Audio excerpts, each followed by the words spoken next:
Part 3. Translations of Writings. Swami Vivekananda left Calcutta for the West for the second time on the 20th June 1899 by the BISN steamship Golconda. In reading these pages, the reader should remember that Swamiji wrote them in a light, humorous tone in Bengali, which it is impossible to render in English. The second section of these memoirs relates to his return journey from the West at the end of 1900. These were originally published in the Udbodhan. Editor. Memoirs of European Travel. 1. Om Namo Narayanaya. Swami. Pronounce the last syllable of the second word in a high pitch, brother, in the Rishikesh fashion. For 7 days we have been on board the ship, and every day I think of writing to you something about our mode of life. And of writing materials also you have given me enough. But the characteristic lethargy of a Bengali stands in the way and foils everything. In the first place, there is idleness. Every day I think of writing. What do you call it? A diary. But then, on account of various preoccupations, it is postponed to the endless tomorrow, and does not progress an inch. In the second place, I do not remember the dates, etc. at all. You must do me the favor to fill these up yourselves. And besides, if you be very generous, you may think that, like the great devotee Hanuman, it is impossible for me to remember dates and such other trivialities, owing to the presence of the Lord in the heart. But the real truth is that it is due to my foolishness and idleness. What nonsense! What comparison can there be between the Solar dynasty, I beg your pardon, between Hanuman with his whole heart given to Sri Rama, the crown of the Solar dynasty, and me, the lowest of the low? But then he crossed at one bound the ocean extending 100 yojanas, while we are crossing it confined within a wooden house, so to say, being pitched this side and that, and somehow keeping ourselves on our feet with the help of posts and pillars. But there is one point of superiority on our side, in that he had the blessed sight of Rakshasas and Rakshasis after reaching Lanka, whereas we are going in company with them. At dinner time, that glittering of 100 knives and the clattering of 100 folks frightened Brother T. Turyananda out of his wits. He now and then started, lest his neighbor with auburn hair and grey cat-like eyes through inadvertence might plunge her knife into his flesh, and the more so, as he is rather sleek and fat. I say, did Hanuman have seasickness while crossing the sea? Do the ancient books say anything on that? You are all well-read men, proficient in the Ramayana and other scriptures, so you may settle that question. But our modern authorities are silent on that point. Perhaps he had not, but then the fact of his having entered into the jaws of somebody raises a doubt. Brother T is also of opinion that when the prow of the ship suddenly heaves up towards heaven, as if to consult with the king of gods, and immediately after plunges to the bottom of the ocean, as if to pierce King Vali, residing in the nether worlds, he at that time feels that he is being swallowed by the terrible and wide-gaping jaws of somebody. I beg your pardon, you have entrusted your work to a nice man. I owe you a description of the sea voyage for 7 days, which will be full of poetry and interest, and be written in a polished, rhetorical style, but instead of that, I am talking at random.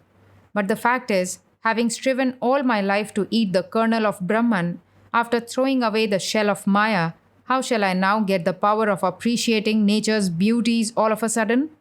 All my life I have been on the move all over India, from Varanasi to Kashmir, and thence to Khorasan and Gujarat. How many hills and rivers, mountains and springs, and valleys and dales, how many cloud-belted peaks covered in perpetual snow, and oceans tempestuous, roaring and foamy, have I not seen, and heard of, and crossed. But sitting on a shabby wooden bedstead in a dark room of the ground floor, requiring a lamp to be lighted in the daytime, with the walls variegated by the stain of chewed beetle leaves and made noisy by the squeaking and tickling of rats and moles and lizards, by the side of the main street resounding with the rattle of hackneys and tramcars and darkened by clouds of dust. In such poetic environment, the pictures of the Himalayas, oceans, meadows, deserts, etc., That poet Shyamacharan, puffing at the all too familiar hookah, has drawn with such lifelike precision to the glory of the Bengalis, it is vain for us to try to imitate them. Shyamacharan in his boyhood went for a change to the up country, where the water is so stimulating to the digestive functions that if you drink a tumbler full of it even after a very heavy meal, every bit of it will be digested and you will feel hungry again. Here it was that Shyamacharan's intuitive genius caught a glimpse of the sublime and beautiful aspects of nature. But there is one fly in the pot. They say that Shyamacharan's peregrinations extended as far as Burdwan in Bengal and no further. But at your earnest request, and also to prove that I am not wholly devoid of the poetic instinct either, I set myself to the task with God's name, and you too be all attention. No ship generally leaves the port in the night, especially from a commercial port like Calcutta and in a river like the Hooghly or Ganga. Until the ship reaches the sea, it is in the charge of the pilot, who acts as the captain, and he gives the command. His duty ends in either piloting the ship down to the sea or, if it be an incoming ship, from the mouth of the sea to the port. We have got two great dangers towards the mouth of the Hooghly. First, the James and Mary banks near Budge Budge, and second, the sand bank near the entrance to Diamond Harbour. Only in the high tide and during the day, the pilot can very carefully steer his ship, and in no other condition, consequently, it took us 2 days to get out of the Hooghly. Do you remember the Ganga at Rishikesh? That clear bluish water in which one can count the fins of fishes 5 yards below the surface. That wonderfully sweet, ice cold, charming water of the Ganga. And that wonderful sound of hara, hara of the running water, and the echo of hara, hara from the neighboring mountain falls? Do you remember that life in the forest? The begging of Madhukari alms, eating on small islands of rock in the bed of the Ganga, hearty drinking of that water with the palms, and the fearless wandering of fishes all round for crumbs of bread? You remember that love for Ganga water, that glory of the Ganga, the touch of its water that makes the mind dispassionate, that Ganga flowing over the Himalayas, through Srinagar, Tehri, Uttarkashi, and Gangotri. Some of you have seen even the source of the Ganga. But there is a certain unforgettable fascination in our Ganga of Calcutta, muddy and whitish, as if from contact with Shiva's body, and bearing a large number of ships on her bosom. Is it merely patriotism or the impressions of childhood? Who knows? What wonderful relation is this between Mother Ganga and the Hindus? Is it merely superstition? Maybe. They spend their lives with the name of Ganga on their lips. They die immersed in the waters of the Ganga. Men from far off places take away Ganga water with them, keep it carefully in copper vessels, and sip drops of it on holy festive occasions. Kings and princes keep it in jars, and at considerable expense take the water from Gangotri to pour it on the head of Shiva at Rameshwaram. The Hindus visit foreign countries, Rangoon, Java, Hong Kong, Madagascar, Suez, Aden, Malta, and they take with them Ganga water and the Gita. The Gita and the sacred waters of the Ganga constitute the Hinduism of the Hindus. Last time I went to the West, I also took a little of it with me, fearing it might be needed, and whenever opportunities occurred, I used to drink a few drops of it. And every time I drank, in the midst of the stream of humanity, amid that bustle of civilization, that hurry of frenzied footsteps of millions of men and women in the West, the mind at once became calm and still, as it were.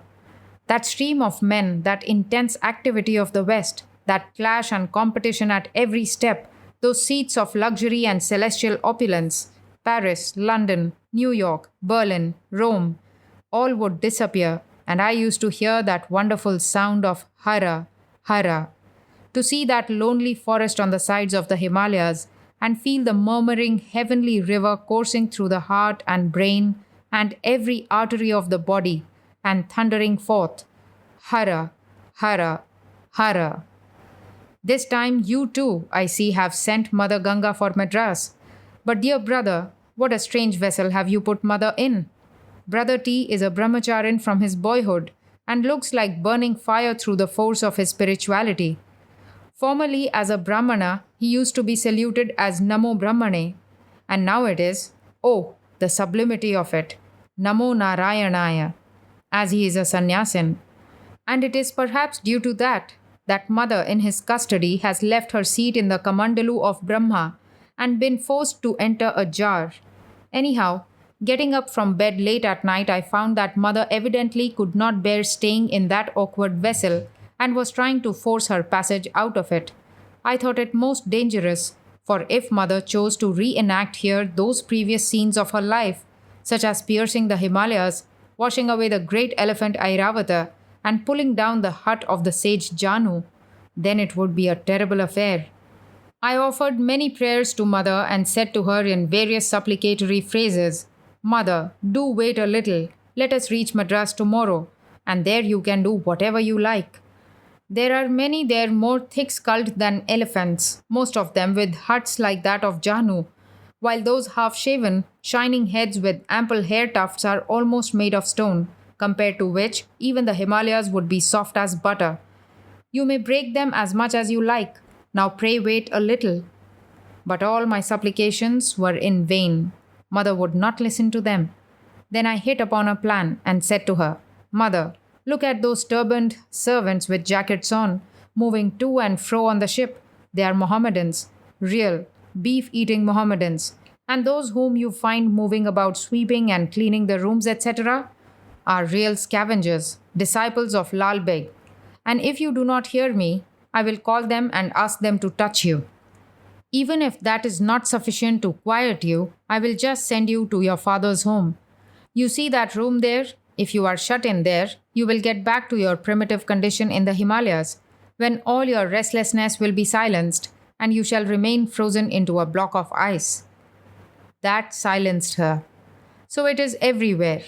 Not only in the case of gods, but among men also. Whenever they get a devotee, they take an undue advantage over him.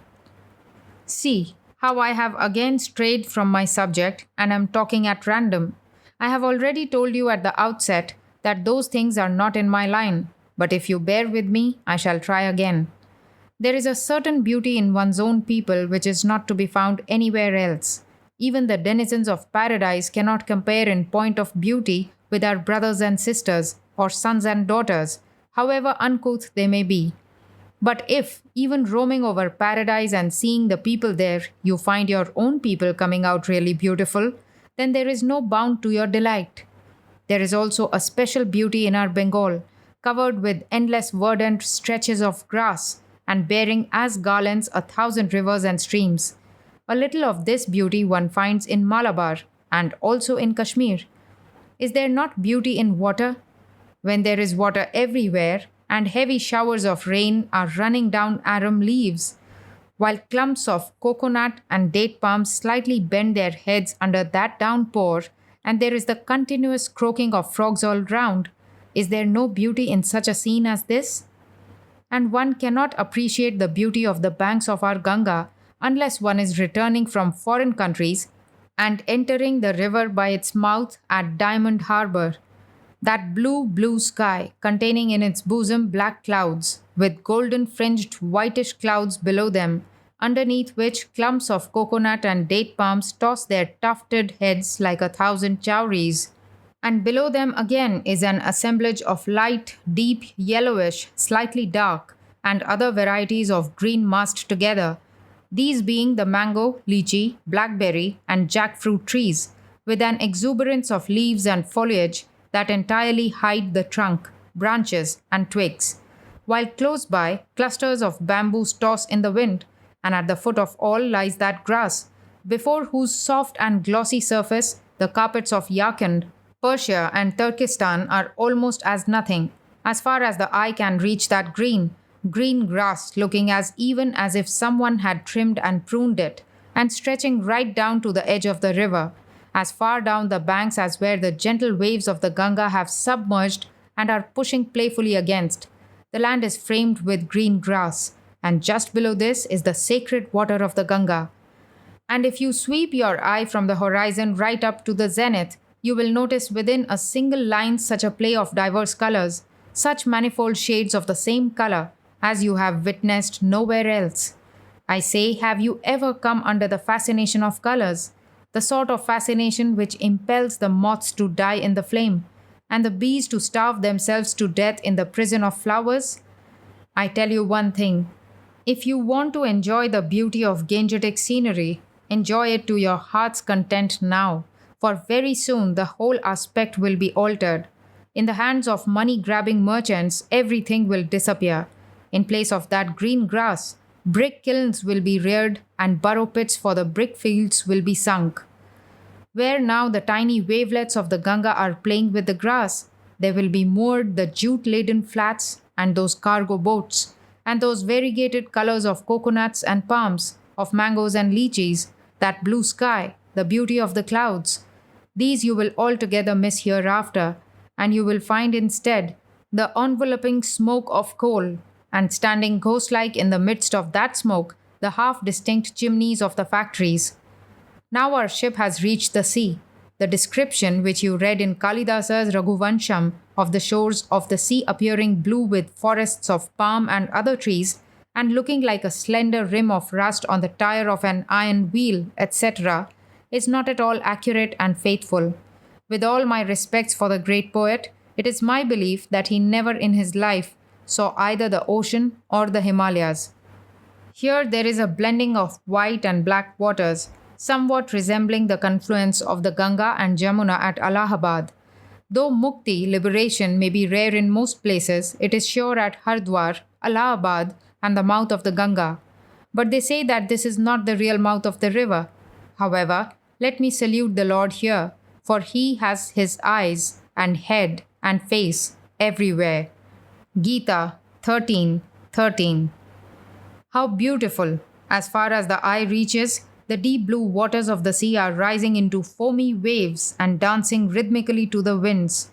Behind us lie the sacred waters of the Ganga, whitened with the ashes of Shiva's body, as we read in the description, Shiva's matted locks whitened by the foam of the Ganga. The water of the Ganga is comparatively still. In front of us lies the parting line between the waters. There ends the white water. Now begin the blue waters of the ocean. Before, behind, and all round there is only blue, blue water everywhere, breaking incessantly into waves. The sea has blue hair, his body is of a blue complexion, and his garment is also blue. We read in the Puranas that millions of asuras hid themselves under the ocean through fear of the gods. Today their opportunity has come. Today Neptune is their ally, and Aeolus is at their back. With hideous roars and thundering shouts, they are today dancing a terrible war dance on the surface of the ocean, and the foamy waves are their grim laughter. In the midst of this tumult is our ship, and on board the ship, pacing the deck with lordly steps, are men and women of that nation which rules the sea-girt world, dressed in charming attire, with a complexion like the moonbeams, looking like self-reliance and self-confidence personified, and appearing to the black races as pictures of pride and haughtiness. Overhead, the thunder of the cloudy monsoon sky, on all sides, the dance and roar of foam-crested waves, and the din of the powerful engines of our ship setting at naught the might of the sea.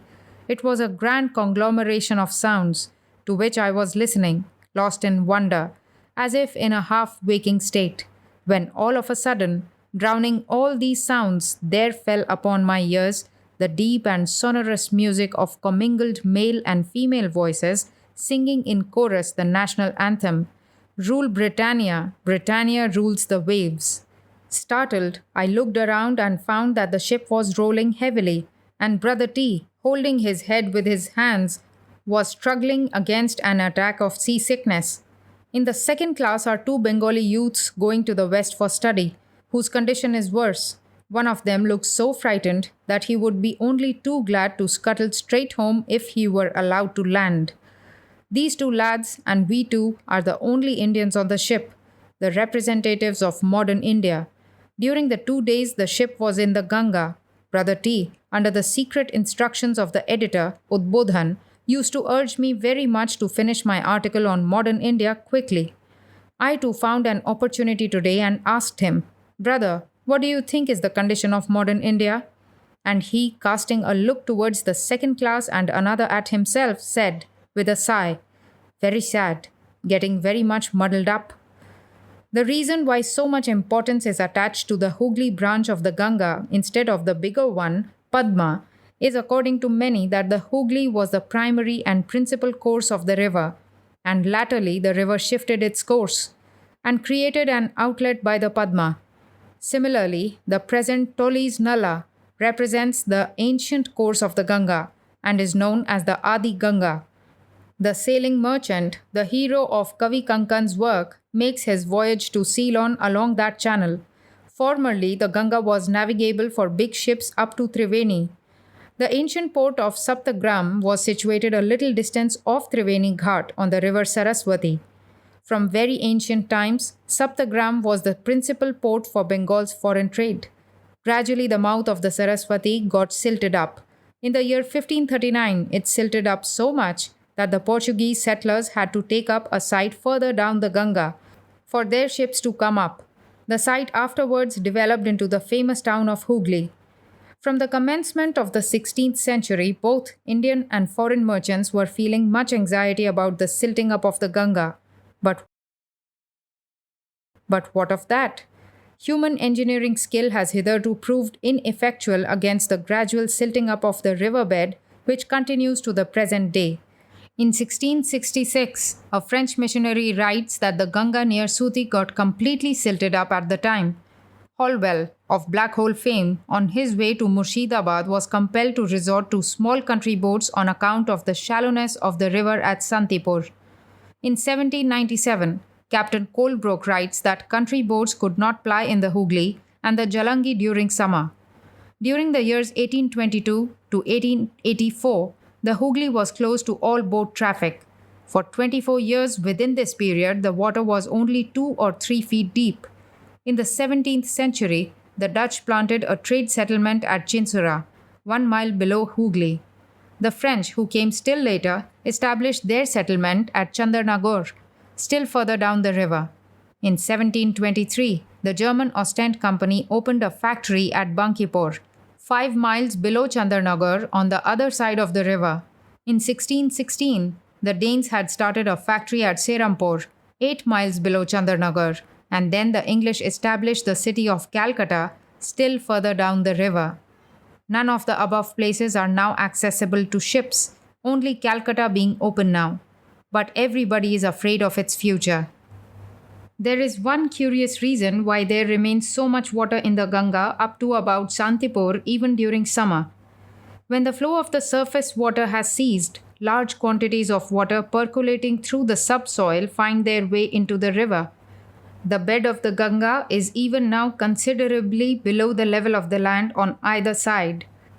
If the level of the riverbed should gradually rise owing to the subsidence of fresh soil, then the trouble will begin. And there is talk about another danger. Even near Calcutta, through earthquakes or other causes, the river at times dried up so much that one could wade across. It is said that in 1770 such a state of things happened. There is another report that on Thursday, the 9th October 1734, during ebb tide in the noon, the river dried up completely. Had it happened a little later, during the inauspicious last portion of the day, I leave it to you to infer the result.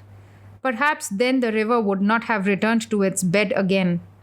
So far then as regards the upper portion of the Hooghly, now as regards the portion below Calcutta.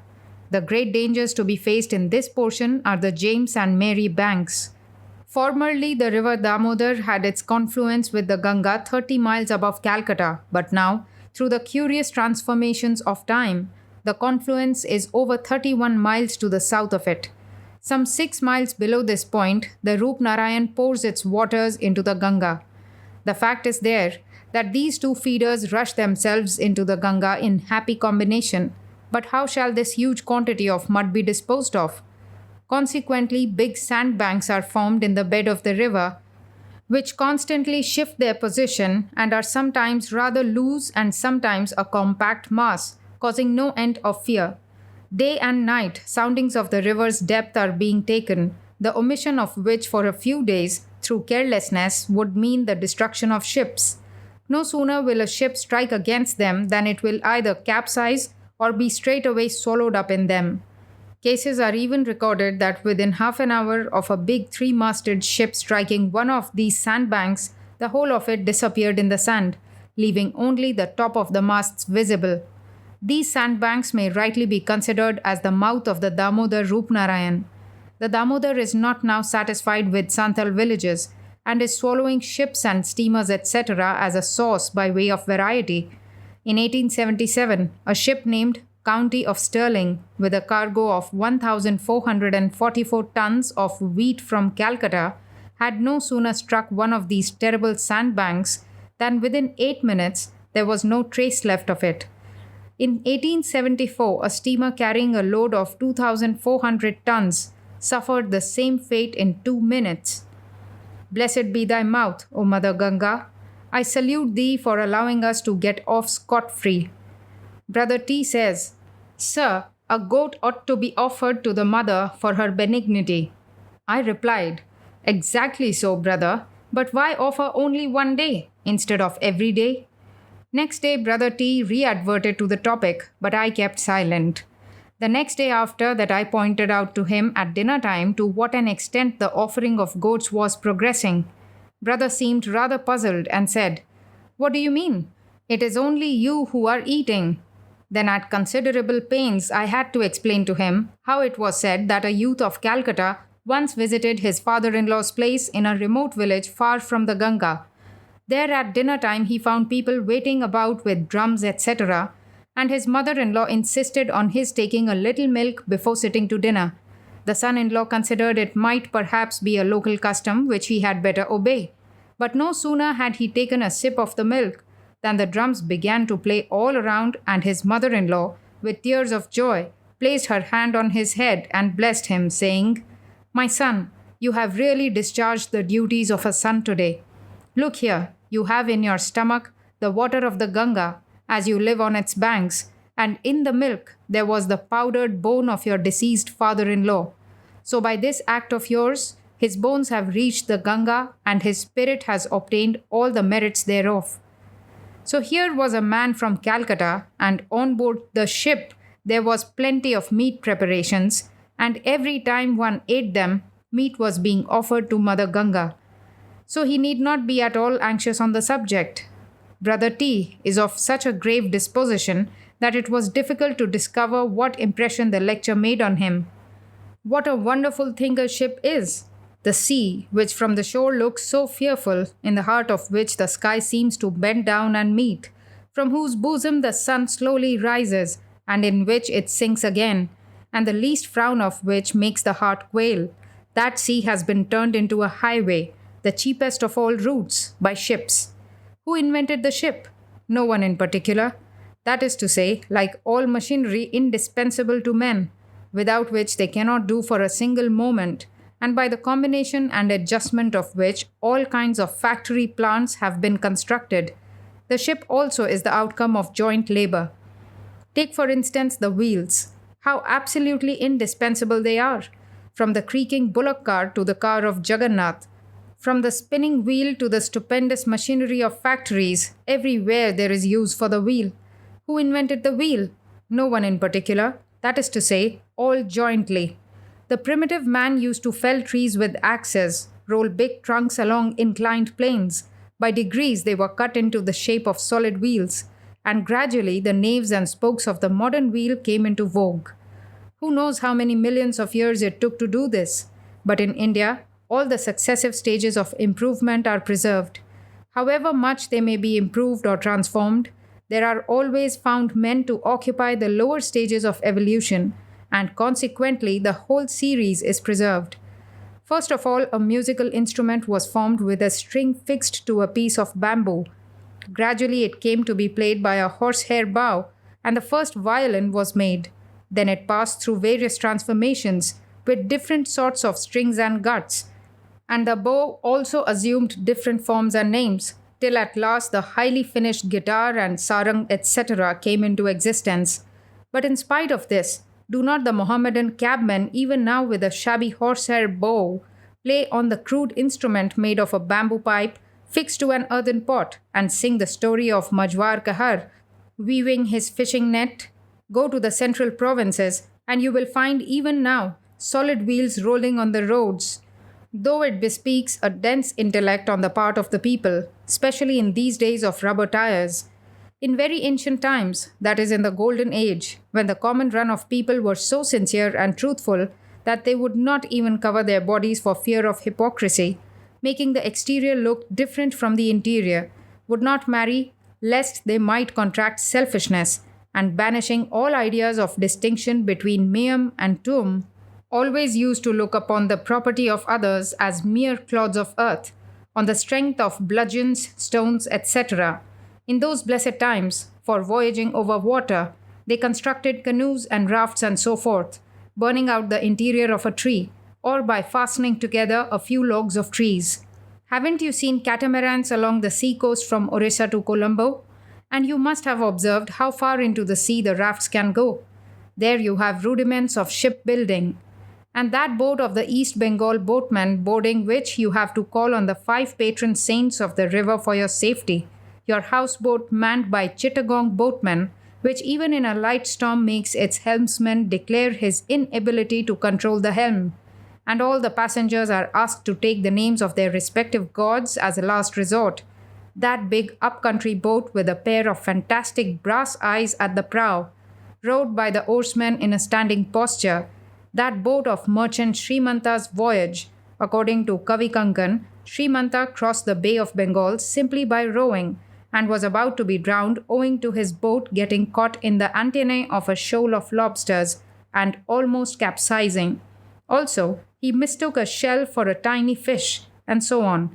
In other words, the Ganga Sagar boat, nicely roofed above and having a floor of split bamboos, and containing in its hold rows of jars filled with Ganga water, which is deliciously cool. I beg your pardon.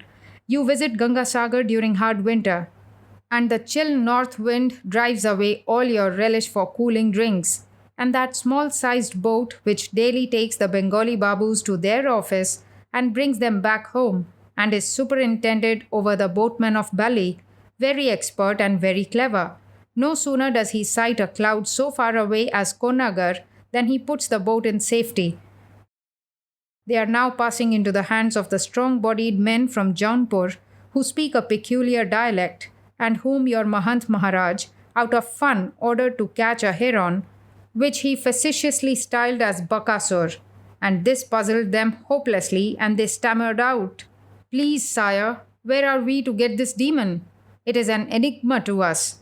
Then that bulky, slow-moving cargo boat nicknamed Gadha, donkey, in Bengali, which never goes straight, but always goes sideways, and that big species of boats like the schooner, having from 1 to 3 masts, which imports cargoes of coconuts, dates, and dried fish from Ceylon, the Maldives, or Arabia, these and many others too numerous to mention, represent the subsequent development in naval construction.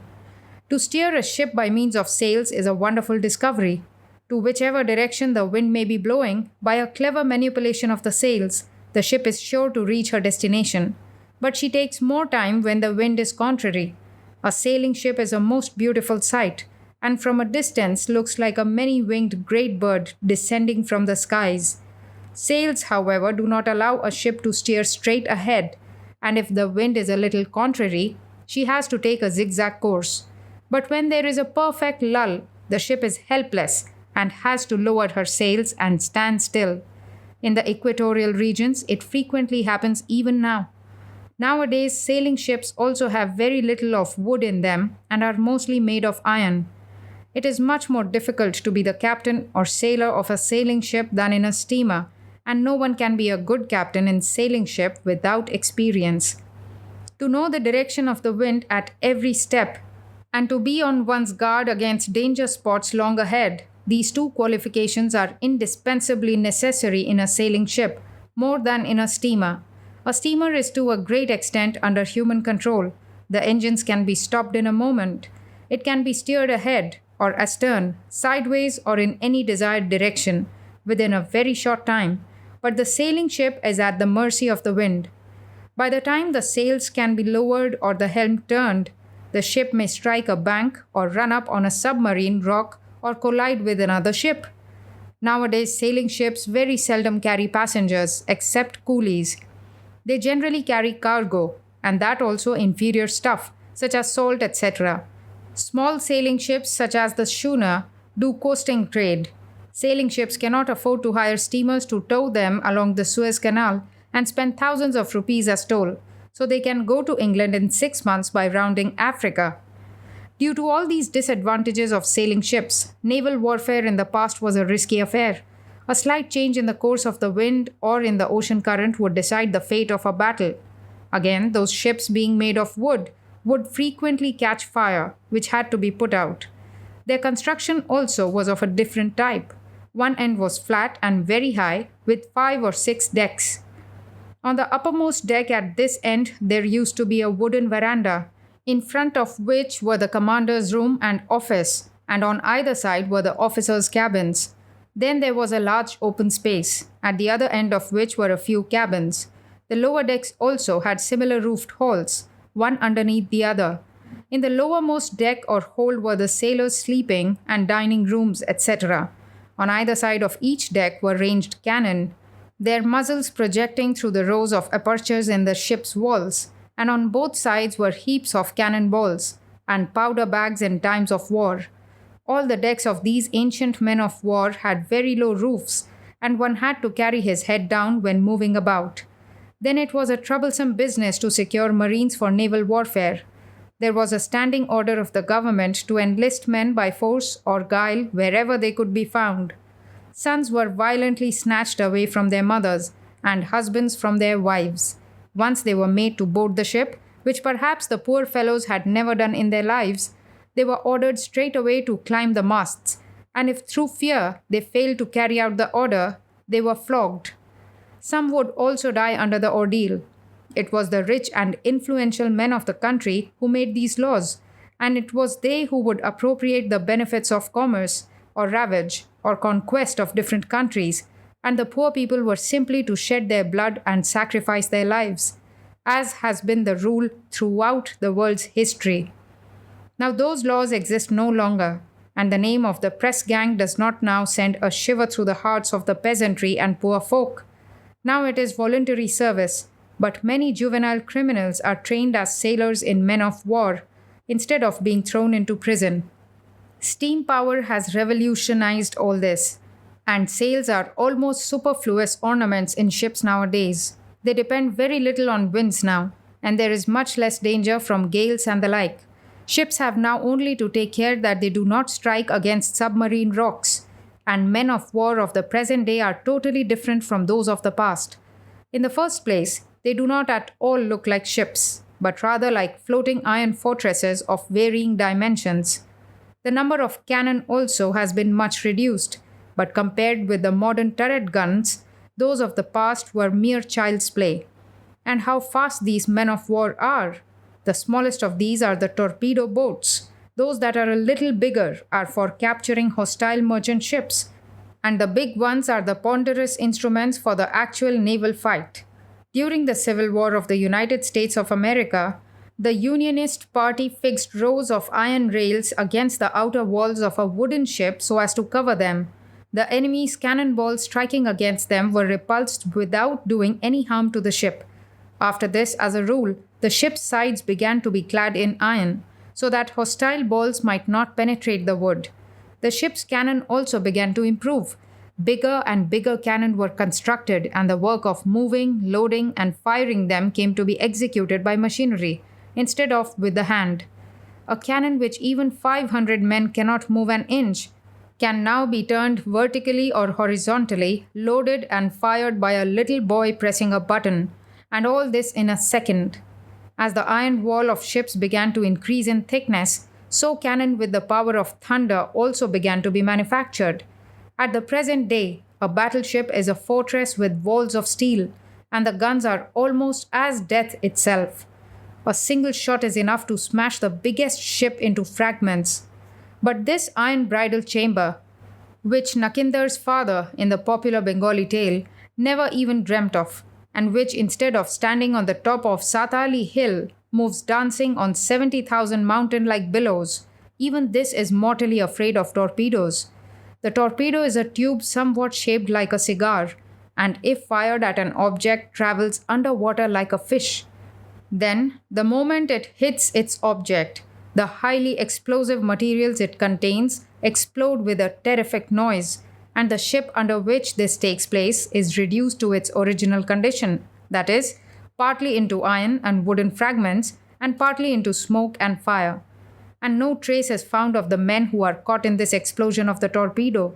The little that is found is almost in a state of mincemeat. Since the invention of these torpedoes, naval wars cannot last long. 1 or 2 fights, and a big victory is scored or a total defeat.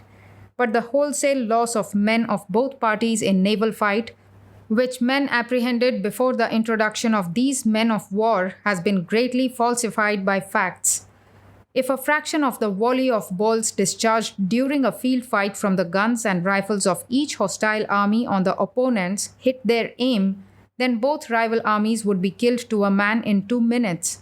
Similarly, if only 1 of 500 shots fired from a battleship in action hit its mark, then no trace would be left of the ships on both sides. But the wonder is that, as guns and rifles are improving in quality, as the latter are being made lighter, and the rifling in their barrels finer, as the range is increasing, as machinery for loading is being multiplied, and rate of firing quickened, the more they seem to miss their aim. Armed with the old-fashioned, unusually long-barreled musket, which has to be supported on a 2-legged wooden stand while firing, and ignited by actually setting fire and blowing into it, the Barakjais and the Afridis can fire with unerring precision, while the modern trained soldier with the highly complex machine guns of the present day fires 150 rounds in a minute and serves merely to heat the atmosphere. Machinery in a small proportion is good, but too much of it kills man's initiative and makes a lifeless machine of him. The men in factories are doing the same monotonous work, day after day, night after night, year after year, each batch of men doing one special bit of work, such as fashioning the heads of pins, or uniting the ends of threads, or moving backwards or forwards with the loom, for a whole life. And the result is that the loss of that special job means death to them. They find no other means of living and starve. Doing routine work like a machine, one becomes a lifeless machine. For that reason, one serving as a schoolmaster or a clerk for a whole lifetime ends by turning a stupendous fool. The form of merchantmen and passenger ships is of a different type, although some merchant ships are so constructed that in times of war they can easily be equipped with a few guns and give chase to unarmed hostile merchant ships, for which they get remuneration from their respective governments. Still they generally differ widely from warships. These are now mostly steamships and generally so big and expensive that they are seldom owned by individuals, but by companies. Among the carrying companies for Indian and European trade, the P&O Company is the oldest and richest. Then comes the BISN Company, and there are many others. Among those of foreign nationalities, the Messageries Maritimes French, the Austrian Lloyd, the German Lloyd, and the Rubattino Company Italian are the most famous. Of these, the passenger ships of the P&O Company are generally believed to be the safest and fastest. And the arrangements of food in the Messageries Maritimes are excellent. When we left for Europe this time, the last 2 companies had stopped booking native passengers for fear of the plague infection. And there is a law of the Indian government that no native of India can go abroad without a certificate from the immigration office, in order to make sure that nobody is enticing him away to foreign countries to sell him as a slave or to impress him as a coolie, but that he is going of his own free will. This written document must be produced before they will take him into the ship. This law was so long silent against the Indian gentry going to foreign countries. Now, on account of the plague epidemic, it has been revived, so that the government may be informed about every native going out. Well, in our country, we hear much about some people belonging to the gentry and some to the lower classes. But in the eyes of the government, all are natives without exception. Maharajas, Rajas, Brahmins, Kshatriyas, Vaishyas, Shudras, all belong to one and the same class, that of natives. The law and the test which applies to coolies is applicable to all natives without distinction. Thanks to you, O English government, through your grace, for a moment at least, I feel myself one with the whole body of natives. It is all the more welcome because this body of mine, having come of a Kayastha family, I have become the target of attack of many sections. Nowadays, we hear it from the lips of people of all castes in India that they are all full blooded Aryans. Only there is some difference of opinion amongst them about the exact percentage of Aryan blood in their veins. Some claiming to have the full measure of it, while others may have 1 ounce more or less than another. That is all. But in this, they are all unanimous that their castes are all superior to the Kayastha. And it is also reported that they and the English race belong to the same stock, that they are cousins German to each other, and that they are not natives. And they have come to this country out of humanitarian principles, like the English. And such evil customs such as child marriage, polygamy, image worship, the Sutti, the Zenana system, and so forth have no place in their religion. But these have been introduced by the ancestors of the Kayasthas and people of that ilk. Their religion also is of the same pattern as that of the English, and their forefathers looked just like the English, only living under the tropical sun of India has turned them black. Now come forward with your pretensions if you dare. You are all natives, the government says.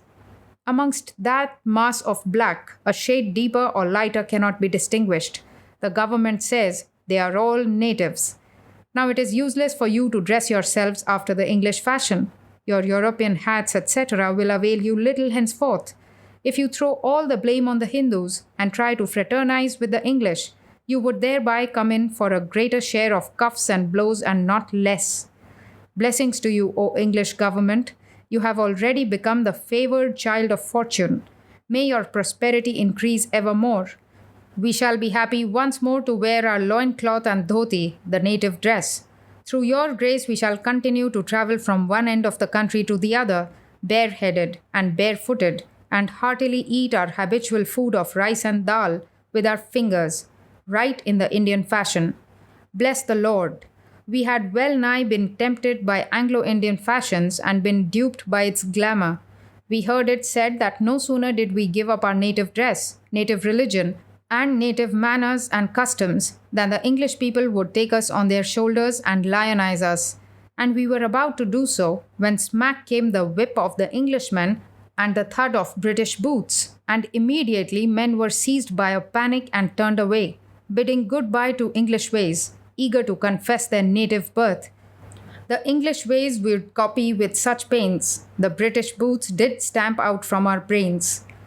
Blessed be the English government, may their throne be firm and their rule permanent, and the little tendency that remained in me for taking to European ways vanished thanks to the Americans. I was sorely troubled by an overgrown beard, but no sooner did I peep into a hair-cutting saloon that somebody called out, "This is no place for such shabby-looking people as you." I thought that perhaps seeing me so quaintly dressed in turban and Gerua cloak, the man was prejudiced against me, so I should go and buy an English coat and hat. I was about to do this when fortunately I met an American gentleman who explained to me that it was much better that I was dressed in my Gerua cloak, for now the gentleman would not take me amiss, but if I dressed in European fashion, everybody would chase me away. I met the same kind of treatment in 1 or 2 other saloons, after which I began the practice of shaving with my own hands. Once I was burning with hunger and went into a restaurant and asked for a particular thing, whereupon the man said, "We do not stock it." "Why, it is there." "Well, my good man, in plain language it means there is no place here for you to sit and take your meal." "And why?" "Because nobody will eat at the same table with you, for he will be outcasted." Then America began to look agreeable to me, somewhat like my own caste-ridden country. Out with these differences of white and black, and this nicety about the proportion of Aryan blood among the natives. How awkward it looks for slaves to be over fastidious about pedigree. There was a Dom, a man of the sweeper caste, who used to say, "You won't find anywhere on earth a caste superior to ours. You must know we are Doms." But do you see the fun of it?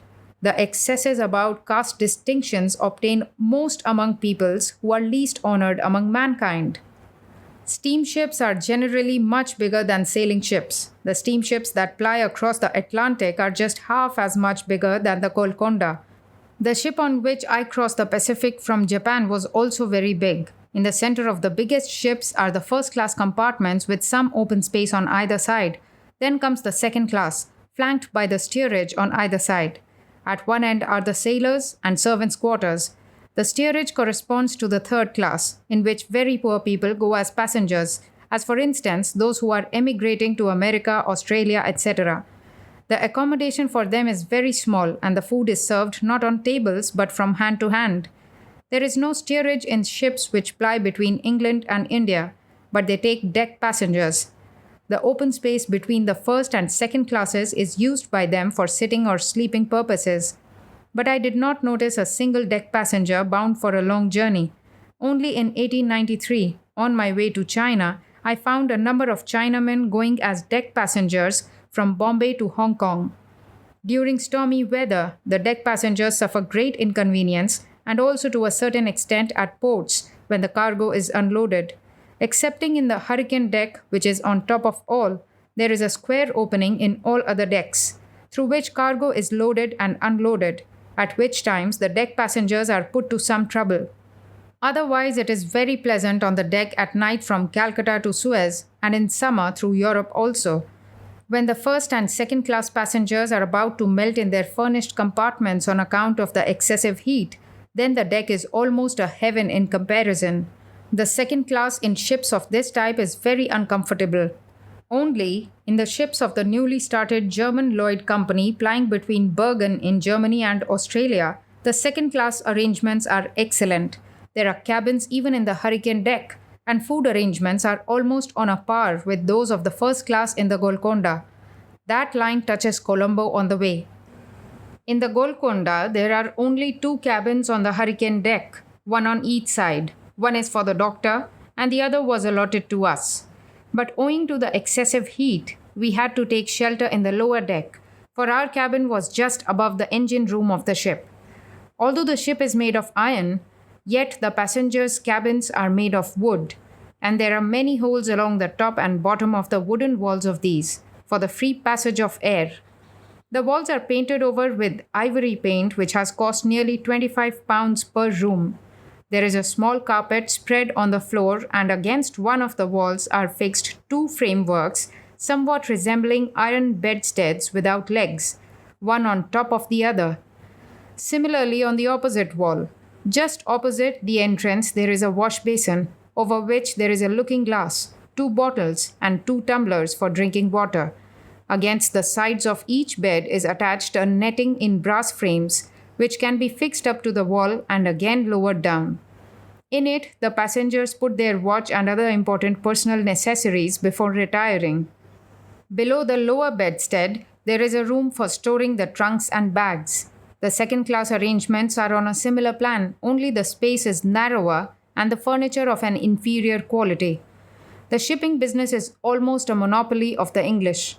Therefore, in the ships constructed by other nations also, the food arrangements, as well as the regulation of the time, have to be made in the English fashion to suit the large number of English passengers in them. There are great differences between England, France, Germany, and Russia as regards food and time, just as in our country there are great differences between Bengal, northern India, the Maratha country, and Gujarat. But these differences are very little observed in the ships, because there, owing to a majority of English-speaking passengers, everything is being molded after the English fashion. The captain is the highest authority in a ship. Formerly, the captain used to rule in the ship in the high seas, punishing offenders, hanging pirates, and so forth. Now he does not go so far, but his word is law on board a ship. Under him are 4 officers, or malams, in Indian vernacular. Then come 4 or 5 engineers, the chief engineer ranking equally with an officer and getting first-class food. And there are 4 or 5 steersmen, sukanis, in Indian vernacular, who hold the helm by turns. They are also Europeans. The rest, comprising the servants, the sailors, and the coalmen, are all Indian, and all of them Mohammedans. Hindu sailors I saw only on the Bombay side, in P&O ships. The servants and the sailors are from Calcutta, while the coalmen belong to East Bengal. The cooks also are Catholic Christians of East Bengal. There are 4 sweepers besides, whose duty it is to clear out dirty water from the compartments, make arrangements for bath, and keep the latrines, etc., clean and tidy. The Mohammedan servants and Lascars do not take food cooked by Christians. Besides, every day there are preparations of ham or bacon on board the ship. But they manage to set up some sort of privacy for themselves. They have no objection to taking bread prepared in the ship's kitchen, and those servants from Calcutta who have received the new light of civilization do not observe any restrictions in matters of food. There are 3 messes for the men, one for the servants, one for the sailors, and one for the coalmen. The company provides each mess with a cook and a servant. Every mess has got a separate place for cooking. A few Hindu passengers were going from Calcutta to Colombo, and they used to do their cooking in one of these kitchens after the servants had finished theirs. The servants draw their own drinking water. On every deck, 2 pumps are fixed against the wall, one on each side. The one is for sweet and the other for salt water, and the Mohammedans draw sweet water from this for their own use. Those Hindus who have no objection to taking pipe water can very easily go on these ships to England and elsewhere, observing all their orthodoxy in matters of food and drink. They can get a kitchen and drinking water free from the touch of any.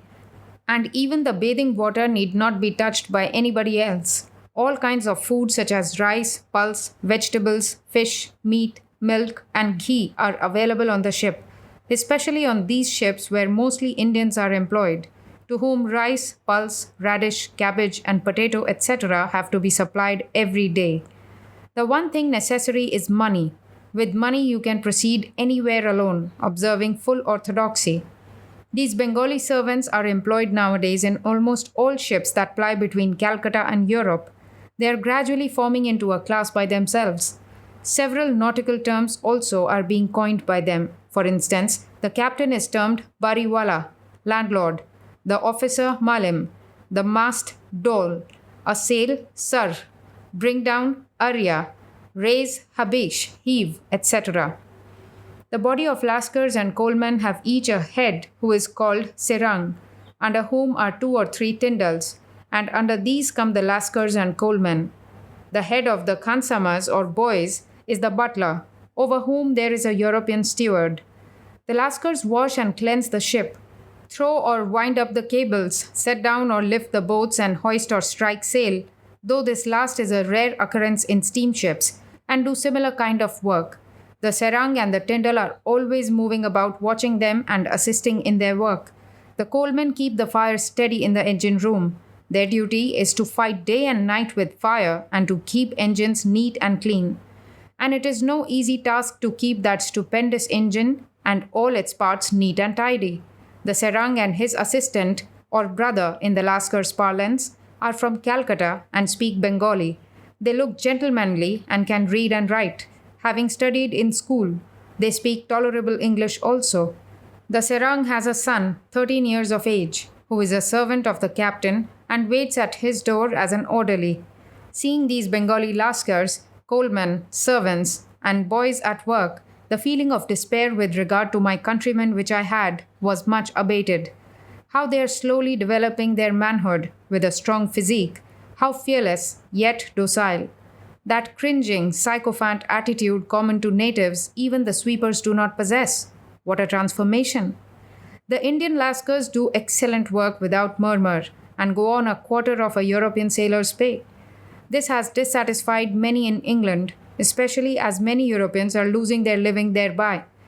They sometimes set up an agitation, having nothing else to say against them, for the Lascars are smarter in work than Europeans. They only complain that in rough weather, when the ship is in danger, they lose all courage. Good God! In actual circumstances, that infamy is found to be baseless. In times of danger, the European sailors freely drink through fear and make themselves stupid and out of use. Indian sailors never take a drop of liquor in their life, and up to now, not one of them has ever shown cowardice in times of great danger. Does the Indian soldier display any cowardice on the field of battle? No. but they must have leaders. An English friend of mine named General Strong was in India during the Sepoy Mutiny. He used to tell many stories about it.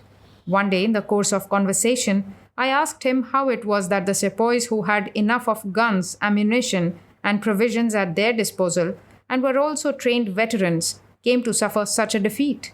He replied that the leaders among them, instead of advancing forward, only kept shouting from a safe position in the rear, "Fight on, brave lads," and so forth. But unless the commanding officer goes ahead and faces death, the rank and file will never fight with heart. It is the same in every branch. A captain must sacrifice his head, they say. If you can lay down your life for a cause, then only you can be a leader. But we all want to be leaders without making the necessary sacrifice, and the result is zero. Nobody listens to us. However much you may parade your descent from Aryan ancestors and sing the glories of ancient India day and night, and however much you may be strutting in the pride of your birth, you, the upper classes of India, do you think you are alive? You are but mummies 10,000 years old. It is among those whom your ancestors despised as walking carrion that the little of vitality there is still in India is to be found, and it is you who are the real walking corpses. Your houses, your furniture, look like museum specimens, so lifeless and antiquated they are, and even an eyewitness of your manners and customs, your movements and modes of life, is inclined to think that he is listening to a grandmother's tale. When even after making a personal acquaintance with you, one returns home, one seems to think one had been to visit the paintings in an art gallery. In this world of Maya, you are the real illusions, the mystery, the real mirage in the desert. You, the upper classes of India, you represent the past tense with all its varieties of form jumbled into one. That one still seems to see you at the present time is nothing but a nightmare brought on by indigestion. You are the void, the unsubstantial non-entities of the future, denizens of the dreamland. Why are you loitering any longer? Fleshless and bloodless skeletons of the dead body of past India you are. Why do you not quickly reduce yourselves into dust and disappear in the air? Aye, on your bony fingers are some priceless rings of jewel, treasured up by your ancestors, and within the embrace of your stinking corpses are preserved a good many ancient treasure chests. Up to now you have not had the opportunity to hand them over. Now under the British rule, in these days of free education and enlightenment, pass them on to your heirs. Aye, do it as quickly as you can. You merge yourselves in the void and disappear, and let new India arise in your place. Let her arise, out of the peasant's cottage, grasping the plough, out of the huts of the fisherman, the cobbler, and the sweeper. Let her spring from the grocer's shop, from beside the oven of the fritter seller. Let her emanate from the factory, from marts, and from markets. Let her emerge from groves and forests, from hills and mountains. These common people have suffered oppression for thousands of years, suffered it without murmur, and as a result have got wonderful fortitude. They have suffered eternal misery, which has given them unflinching vitality. Living on a handful of grain, they can convulse the world. Give them only half a piece of bread, and the whole world will not be big enough to contain their energy. They are endowed with the inexhaustible vitality of a Rakta Bija. And besides, they have got the wonderful strength that comes of a pure and moral life, which is not to be found anywhere else in the world. Such peacefulness, such contentment, such love, such power of silent and incessant work, and such manifestation of lion's strength in times of action. Where else will you find these? Skeletons of the past, there before you are your successors, the India that is to be. Throw those treasure chests of yours and those jeweled rings among them as soon as you can, and you vanish into the air, and be seen no more. Only keep your ears open. No sooner will you disappear than you will hear the inaugural shout of renascent India, ringing with the voice of 1,000,000 thunders and reverberating throughout the universe. Wahguru ki Fateh, victory to the Guru. Our ship is now in the Bay of Bengal, which is reported to be very deep. The little of it that was shallow has been silted up by the Ganga, crumbling the Himalayas and washing down the northwestern provinces, UP. That alluvial region is our Bengal, there is no indication of Bengal extending further beyond the Sundarbans. Some say that the Sundarbans were formerly the site of many villages and towns and were an elevated region, but many do not admit this now. However, the Sundarbans and the northern part of the Bay of Bengal have been the scene of many historic events. These were the rendezvous of the Portuguese pirates. The king of Arakan made repeated attempts to occupy this region, and here also, the representative of the Mughal emperor tried his best to punish the Portuguese pirates headed by Gonzales, and this has frequently been the scene of many fights between the Christians, Mughals, Mughs, and Bengalis. The Bay of Bengal is naturally rough, and to add to this, it is the monsoon season, so our ship is rolling heavily. But then this is only the beginning, and there is no knowing what is to follow, as we are going to Madras. The greater part of southern India belongs now to the Madras Presidency. What is there in mere extent of land? Even a desert turns into heaven when it falls to the care of a fortunate owner. The unknown petty village of Madras, formerly called Chinnapattanam or Madras Pattanam, was sold by the Raja of Chandragiri to a company of merchants. Then the English had their principal trade in Java, and Bantam was the center of England's Asiatic trade. Madras and other English trade settlements in India were under the control of Bantam. Where is that Bantam now? And what development that Madras has made? It is not whole truth to say that fortune favors the enterprising man. Behind there must be the strength that comes of the Divine Mother. But I also admit that it is the enterprising men unto whom Mother gives strength.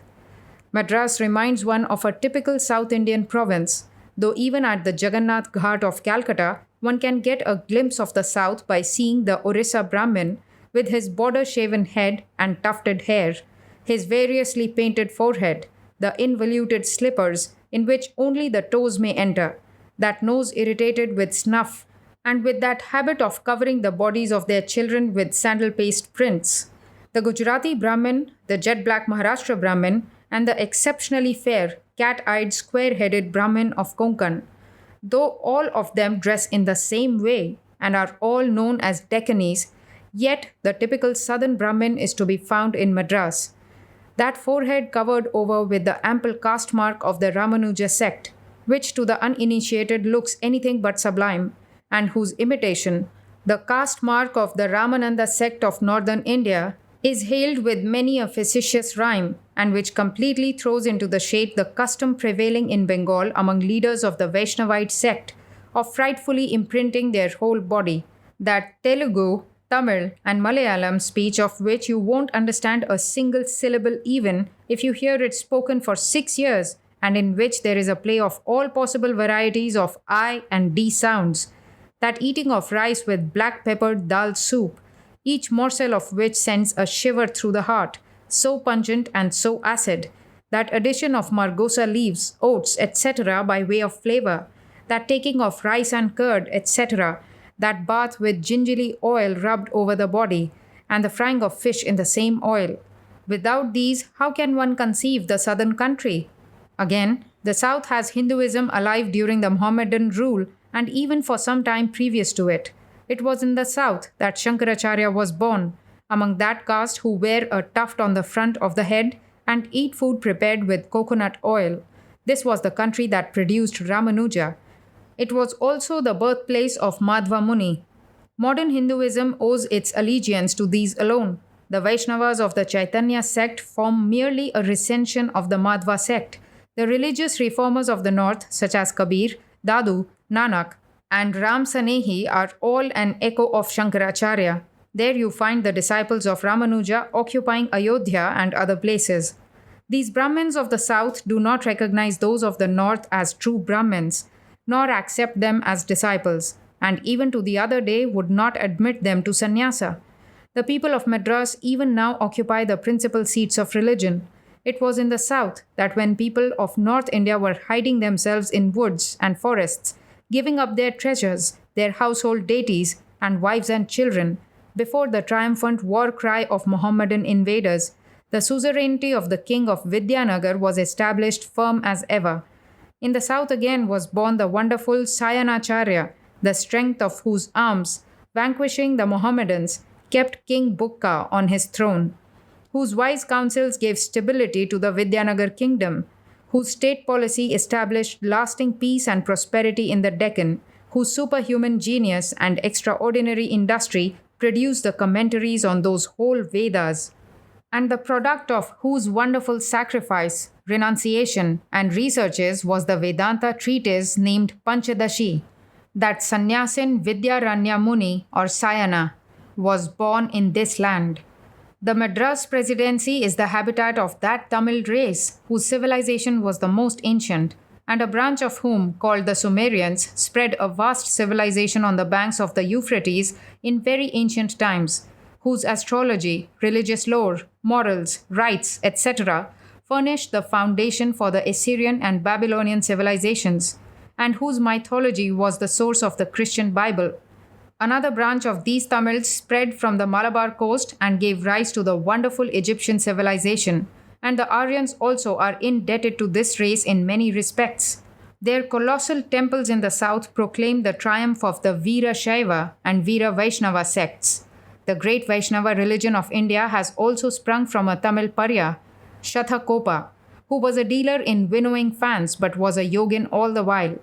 And the Tamil Alvars or devotees still command the respect of the whole Vaishnava sect. Even now, the study of the Dvaita, Vishishtadvaita, and Advaita systems of Vedanta is cultivated more in South India than anywhere else. Even now, the thirst for religion is stronger here than in any other place. In the night of the 24th June, our ship reached Madras. Getting up from bed in the morning, I found that we were within the enclosed space of the Madras harbour. Within the harbour, the water was still, but without, towering waves were roaring, which occasionally dashing against the harbour wall were shooting up 15 or 20 feet high into the air and breaking in a mass of foam. In front lay the well-known Strand Road of Madras. 2 European police inspectors, a Jamadar of Madras, and a dozen constables boarded our ship and told me with great courtesy that natives were not allowed to land on the shore, but the Europeans were. A native, whoever he might be, was of such dirty habits that there was every chance of his carrying plague germs about. But the Madrasis had asked for a special permit for me, which they might obtain. By degrees, the friends of Madras began to come near our vessel on boats in small groups. As all contact was strictly forbidden, we could only speak from the ship, keeping some space between. I found all my friends, Alasinga, Biligiri, Narasimhachari, Dr. Nanjunda Rao, Kiddy, and others on the boats. Basketfuls of mangoes, plantains, coconuts, cooked rice and curd, and heaps of sweet and salt delicacies, etc. began to come in. Gradually the crowd thickened, men, women, and children in boats everywhere. I found also Mr. Shamir, my English friend who had come out to Madras as a barrister at law. Ramakrishnananda and Nirbhayananda made some trips near to the ship. They insisted on staying on the boat the whole day in the hot sun, and I had to remonstrate with them when they gave up the idea. And as the news of my not being permitted to land got abroad, the crowd of boats began to increase still more. I too began to feel exhaustion from leaning against the railings too long. Then I bade farewell to my Madrasi friends and entered my cabin. Alasinga got no opportunity to consult me about the Brahmavadin and the Madras work, so he was going to accompany me to Colombo. The ship left the harbour in the evening when I heard a great shout, and peeping through the cabin window, I found that about 1,000 men, women, and children of Madras who had been sitting on the harbour walls gave this farewell shout when the ship started. On a joyous occasion, the people of Madras also, like the Bengalis, make the peculiar sound with the tongue known as the hulu. It took us 4 days to go from Madras to Ceylon. That rising and heaving of waves, which had commenced from the mouth of the Ganga, began to increase as we advanced, and after we had left Madras, it increased still more. The ship began to roll heavily, and the passengers felt terribly seasick, and so did the 2 Bengali boys. One of them was certain he was going to die, and we had to console him with great difficulty, assuring him that there was nothing to be afraid of, as it was quite a common experience and nobody ever died of it. The second class again was right over the screw of the ship. The 2 Bengali lads, being natives, were put into a cabin almost like a black hole, where neither air nor light had any access. So the boys could not remain in the room, and on the deck the rolling was terrible. Again, when the prow of the ship settled into the hollow of a wave and the stern was pitched up, the screw rose clear out of the water and continued to wheel in the air, giving a tremendous jolting to the whole vessel. And the second class then shook as when a rat is seized by a cat and shaken. However, this was the monsoon season. The more the ship would proceed westwards, the more gale and wind she would have to encounter. The people of Madras had given plenty of fruits, the greater part of which, and the sweets, and rice and curd, etc., I gave to the boys. Alasinga had hurriedly bought a ticket and boarded the ship barefooted. He says he wears shoes now and then. Ways and manners differ in different countries. In Europe, it is a great shame on the part of ladies to show their feet, but they feel no delicacy in exposing half their bust. In our country, the head must be covered by all means, no matter if the rest of the body is well covered or not. Alasinga, the editor of the Brahmavadan, who is a Mysore Brahmin of the Ramanuja sect, having a fondness for rasam, with shaven head and forehead overspread with the caste mark of the Tenkale sect, has brought with him with great care, as his provision for the voyage, 2 small bundles, in one of which there is fried flattened rice, and in another popped rice and fried peas. His idea is to live upon these during the voyage to Ceylon, so that his caste may remain intact. Alasinga had been to Ceylon once before, at which his caste people tried to put him into some trouble without success. That is a saving feature in the caste system of India. If one's caste people do not object, no one else has any right to say anything against him. And as for the South India castes, some consist of 500 souls in all, some even 100, or at most 1,000. And so circumscribed is their limit that for want of any other likely bride, one marries one's sister's daughter. When railways were first introduced in Mysore, the Brahmins who went from a distance to see the trains were outcasted.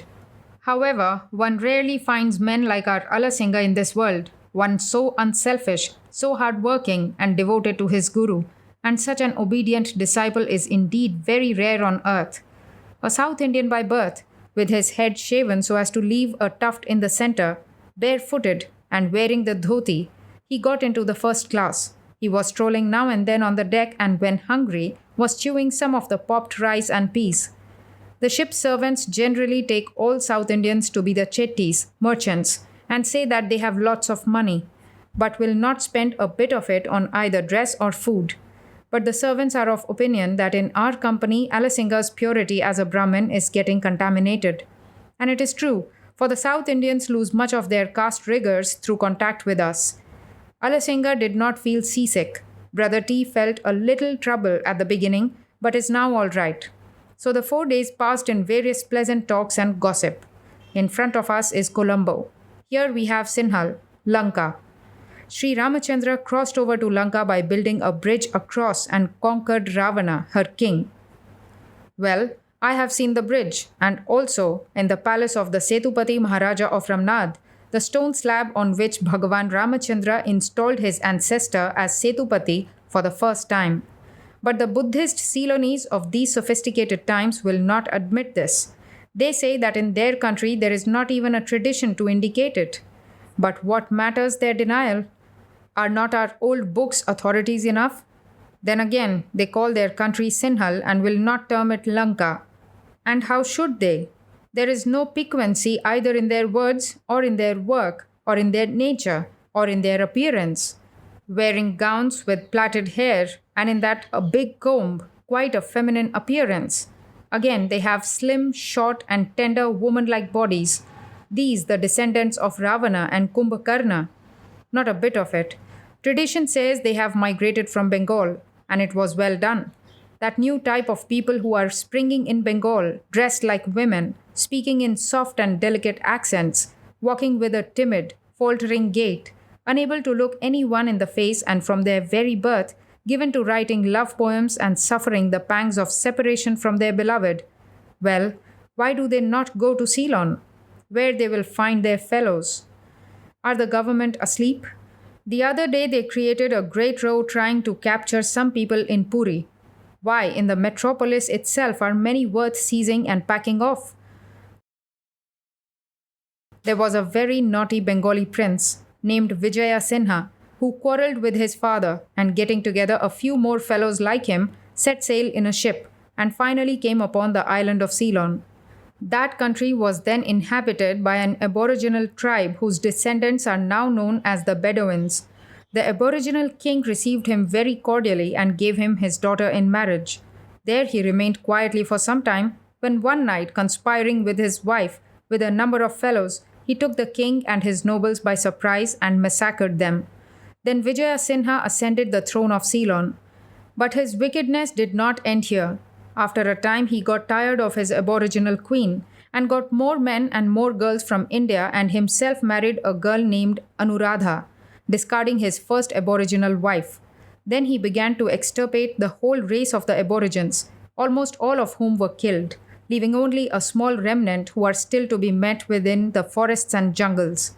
In this way, Lanka came to be called Sinhal and became, to start with, colony of Bengali ruffians. In course of time, under the regime of Emperor Ashoka, his son Mahinda and his daughter Sanghamitta, who had taken the vow of sannyasa, came to the island of Ceylon as religious missionaries. Reaching there, they found the people had grown quite barbarous, and devoting their whole lives, they brought them back to civilization as far as possible. They framed good moral laws for them and converted them to Buddhism. Soon the Ceylonese grew very staunch Buddhists and built a great city in the center of the island and called it Anuradhapuram. The sight of the remains of this city strikes one dumb even today. Huge stupas and dilapidated stone buildings extending for miles and miles are standing to this day, and a great part of it is overgrown with jungles which have not yet been cleared. Shaven-headed monks and nuns, with the begging bowl in hand and clothed in yellow robes, spread all over Ceylon. In places, colossal temples were reared containing huge figure of Buddha in meditation, of Buddha preaching the law, and of Buddha in a reclining posture, entering into nirvana. And the Ceylonese, out of mischief, painted on the walls of the temples the supposed state of things in purgatory. Some are being thrashed by ghosts, some are being sawed, some burnt, some fried in hot oil, and some being flayed, altogether a hideous spectacle. Who could know that in this religion, which preached non-injury as the highest virtue, there would be room for such things? Such is the case in China too, so also in Japan. While preaching non-killing so much in theory, they provide for such an array of punishments as curdles up one's blood to see. Once a thief broke into the house of a man of this non-killing type. The boys of the house caught hold of the thief and were giving him a sound beating. The master, hearing a great row, came out on the upper balcony and after making inquiries shouted out, "Cease from beating, my boys. Don't beat him. Non-injury is the highest virtue." The fraternity of junior non-killers stopped beating and asked the master what they were to do with the thief. The master ordered, "Put him in a bag and throw him into water." The thief, much obliged at his humane dispensation, with folded hands said, "Oh, how great is the master's compassion!" I had heard that the Buddhists were very quiet people and equally tolerant of all religions. Buddhist preachers come to Calcutta and abuse us with choice epithets, although we offer them enough respect. Once I was preaching at Anuradhapuram among the Hindus, not Buddhists, and that in an open Maidan, not on anybody's property, when a whole host of Buddhist monks and laymen, men and women, came out beating drums and cymbals and set up an awful uproar. The lecture had to stop, of course, and there was the imminent risk of bloodshed. With great difficulty, I had to persuade the Hindus that we at any rate might practice a bit of non-injury if they did not. Then the matter ended peacefully. Gradually, Tamilian Hindus from the north began slowly to migrate to Ceylon. The Buddhists, finding themselves in untoward circumstances, left their capital to establish a hill station called Kandy, which too the Tamilians wrested from them in a short time and placed a Hindu king on the throne. Then came hordes of Europeans, the Spaniards, the Portuguese, and the Dutch. Lastly, the English have made themselves kings. The royal family of Kandy have been sent to Tanjore, where they are living on pension and Mula Gutani Rasam. In northern Ceylon, there is a great majority of Hindus, while in the southern part, Buddhists and hybrid Eurasians of different types preponderate. The principal seat of the Buddhists is Colombo, the present capital, and that of the Hindus is Jaffna. The restrictions of caste are here much less than in India, The Buddhists have a few in marriage affairs, but none in matters of food, in which respect the Hindus observe some restrictions. All the butchers of Ceylon were formerly Buddhists. Now the number is decreasing owing to the revival of Buddhism. Most of the Buddhists are now changing their anglicized titles for native ones. All the Hindu castes have mixed together and formed a single Hindu caste, in which, like the Punjabi Jats, one can marry a girl of any caste, even a European girl at that. The son goes into a temple, puts the sacred trilinear mark on the forehead, utters Shiva, Shiva, and becomes a Hindu. The husband may be a Hindu, while the wife is a Christian. The Christian rubs some sacred ash on the forehead, utters Namah Parvati Pataye, salutation to Shiva, and she straightway becomes a Hindu. This is what has made the Christian missionaries so cross with you. Since your coming into Ceylon, many Christians putting sacred ash on their head and repeating salutation to Shiva have become Hindus and gone back to their caste. Advaitavada and Veerashaivavada are the prevailing religions here. In place of the word Hindu, one has to say Shiva. The religious dance and Sankirtana which Sri Chaitanya introduced into Bengal had their origin in the south, among the Tamil race. The Tamil of Ceylon is pure Tamil, and the religion of Ceylon is equally pure Tamil religion. That ecstatic chant of 100,000 men, and their singing of devotional hymns to Shiva, the noise of 1,000 mridangas, with the metallic sound of big cymbals, and the frenzied dance of these ash-covered, red-eyed, athletic Tamilians with stout rosaries of Rudraksha beads on their neck, looking just like the great devotee Hanuman. You can form no idea of these unless you personally see the phenomenon. Our Colombo friends had procured a permit for our landing, so we landed and met our friends there. Sir Kumara Swami is the foremost man among the Hindus. His wife is an English lady, and his son is barefooted and wears the sacred ashes on his forehead. Mr. Arunachalam and other friends came to meet me. After a long time, I partook of Mulla Gutani and the king coconut. They put some green coconuts into my cabin. I met Mrs. Higgins and visited her boarding school for Buddhist girls. I also visited the monastery and school of our old acquaintance, the Countess of Canovera. The Countess's house is more spacious and furnished than Mrs. Higgins's. The Countess has invested her own money, whereas Mrs. Higgins has collected the money by begging.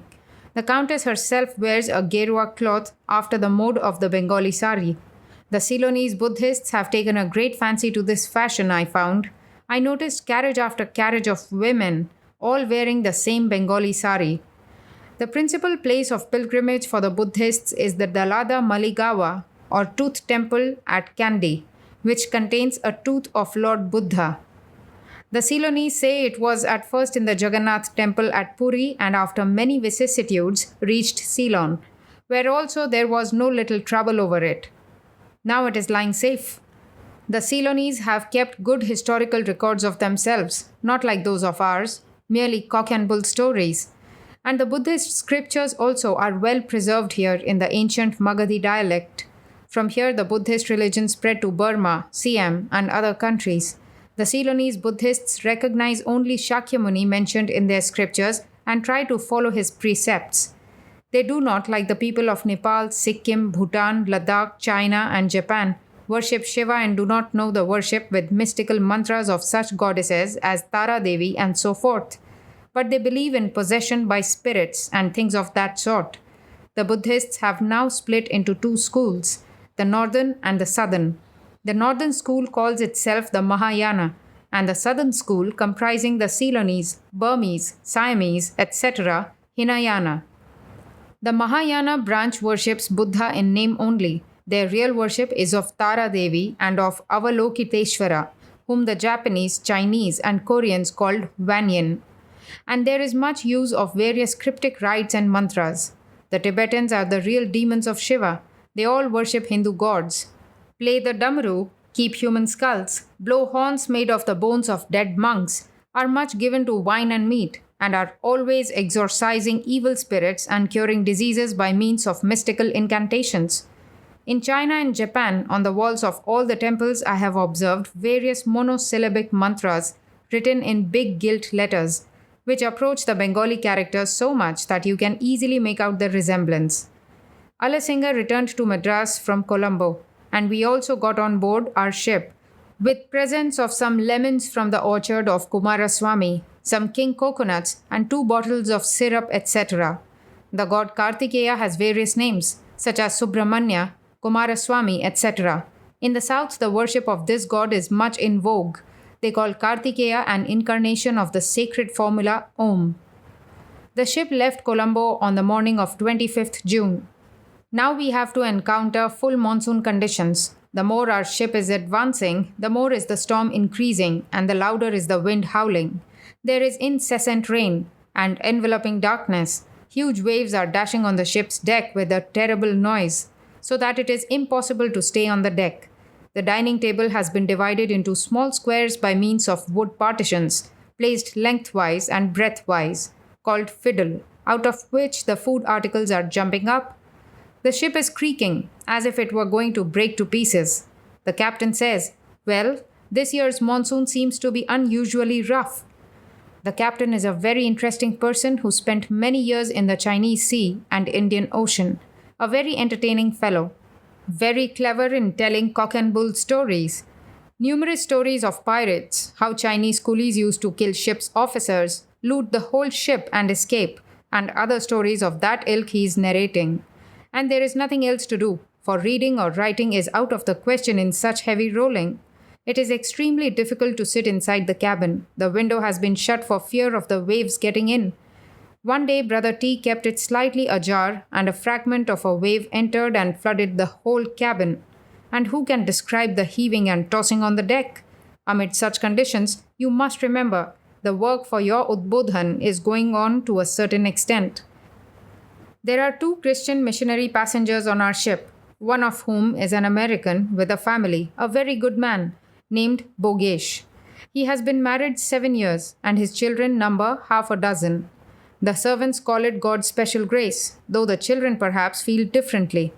Spreading a shabby bed on the deck, Mrs. Bogesh makes all the children lie on it and goes away. They make themselves dirty and roll on the deck, crying aloud. The passengers on the deck are always nervous and cannot walk about on the deck, lest they might tread on any of Bogesh's children. Making the youngest baby lie in a square basket with high sides, Mr. and Mrs. Bogesh sit in a corner for 4 hours, huddled together. One finds it hard to appreciate your European civilization. If we rinse our mouth or wash our teeth in public, they say it is barbarous. These things ought to be done in private. All right, but I put it to you, if it is not also decent to avoid such acts as the one above referred to in public. And you run after this civilization. However, you cannot understand what good Protestantism has done to North Europe unless you see the Protestant clergy. If then 10 crores of English people die and only the priests survive, in 20 years another 10 crores will be raised. Owing to the rolling of the ship, most of the passengers are suffering from headache. A little girl named Tootle is accompanying her father. She has lost her mother. Our Nivedita has become a mother to Tootle and Bogesh's children. Tootle has been brought up in Mysore with her father, who is a planter. I asked her, "Tootle, how are you?" She replied, "This bungalow is not good and rolls very much, which makes me sick." To her, every house is a bungalow. One sickly child of Bogesh suffers specially from want of care. The poor thing is rolling on the wooden deck the whole day. The old captain now and then comes out of his cabin and feeds him with some soup with a spoon, and pointing to his slender legs, says, "What a sickly child! How sadly neglected!" Many desire eternal happiness, but if happiness were eternal, misery also would be eternal. Just think of that. Could we in that case have ever reached Eden?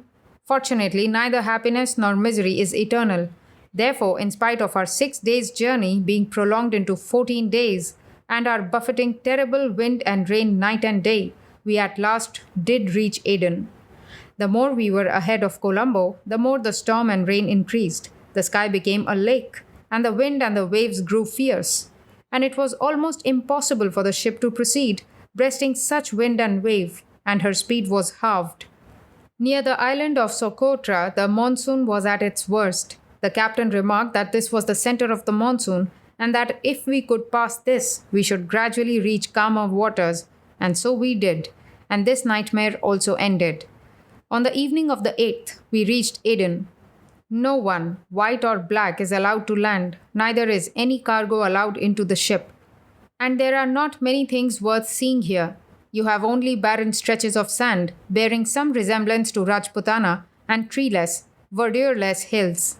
In between the hills there are forts, and on the top are the soldiers' barracks. In front are the hotels and shops arranged in the form of a crescent, which are discernible from the ship.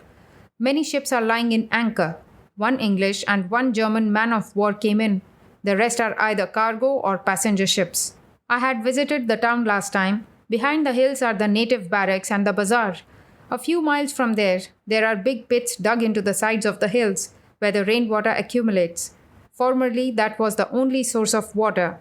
Now, by means of an apparatus, they distill the sea water and get good fresh water, which, however, is very dear.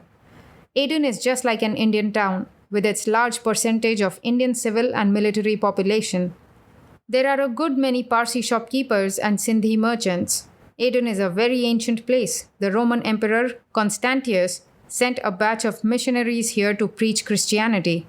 Then the Arabs rose and killed these Christians, whereupon the Roman Emperor asked the king of Abyssinia, long a Christian country, to punish them. The Abyssinian king sent an army and severely punished the Arabs of Aden.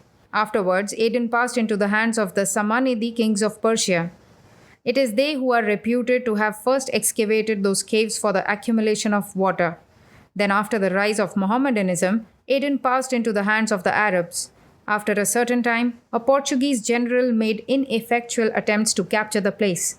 Then the Sultan of Turkey made the place a naval base with the object of expelling the Portuguese from the Indian Ocean. Again, it passed into the possession of the neighboring Arabian ruler. Afterwards, the English purchased it and they built the present town. Now the warships of all the powerful nations are cruising all over the world, and everyone wants to have a voice in every trouble that arises in any part of it. Every nation wants to safeguard its supremacy, political interest, and commerce. Hence, they are in need of coal every now and then. As it would not be possible to get a supply of coal from an enemy country in times of war, every power wants to have a coaling station of its own. The best sites have been already occupied by the English. The French have come in for the next best. And after them, the other powers of Europe have secured, and are securing, sites for themselves either by force or by purchase, or by friendly overture. The Suez Canal is now the link between Europe and Asia, and it is under the control of the French. Consequently, the English have made their position very strong at Aden, and the other powers also have each made a base for themselves along the Red Sea. Sometimes this rage for land brings disastrous consequences. Italy, trodden under foreign feet for 7 centuries, stood on her legs after enormous difficulties. But immediately after doing this, she began to think a lot of herself and became ambitious of foreign conquest. In Europe, no nation can seize a bit of land belonging to another, for all the powers would unite to crush the usurper. In Asia also, the big powers, the English, Russians, French, and Dutch, have left little space unoccupied. Now there remained only a few bits of Africa, and thither Italy directed her attention. First she tried in North Africa, where she met with opposition from the French and desisted. Then the English gave her a piece of land on the Red Sea, with the ulterior objective that from that center Italy might absorb the Abyssinian territory. Italy too came on with an army, but the Abyssinian king, Menelik, gave her such a beating that Italy found it difficult to save herself by fleeing from Africa. Besides Russian and Abyssinian Christianity being, as is alleged, very much alike, the Russian Tsar is an ally of the Abyssinians at bottom. Well, our ship is now passing through the Red Sea. The missionary said, "This is the Red Sea, which the Jewish leader Moses crossed on foot with his followers, and the army which the Egyptian king Pharaoh sent for their capture was drowned in the sea. The wheels of their war chariots have stuck in the mud, like Karna's in the Mahabharata story." He further said that this could now be proved by modern scientific reasons. Nowadays, in every country, it has become a fashion to support the miracles of religion by scientific argument. My friend, if these phenomena were the outcome of natural forces, where then is there room for their invention of your God Yahweh? A great dilemma. If they are opposed to science, those miracles are mere myths, and your religion is false. And even if they are borne out by science, the glory of your God is superfluous, and they are just like any other natural phenomena. To this, Priest Bogesh replied, I do not know all the issues involved in it, I simply believe. This is all right, one can tolerate that. But then there is a party of men who are very clear in criticizing others' views and bringing forward arguments against them, but where they themselves are concerned, they simply say, I only believe. My mind testifies to their veracity. These are simply unbearable. Pooh! What weight has their intellect? Absolutely nothing. They are very quick to label the religious beliefs of others as superstitious, especially those which have been condemned by the Europeans, while in their own case they concoct some fantastic notions of Godhead and are beside themselves with emotions over them. The ship is steadily sailing north. The borders of this Red Sea were a great center of ancient civilization. There on the other side are the deserts of Arabia, and on this, Egypt. This is that ancient Egypt, thousands of years ago.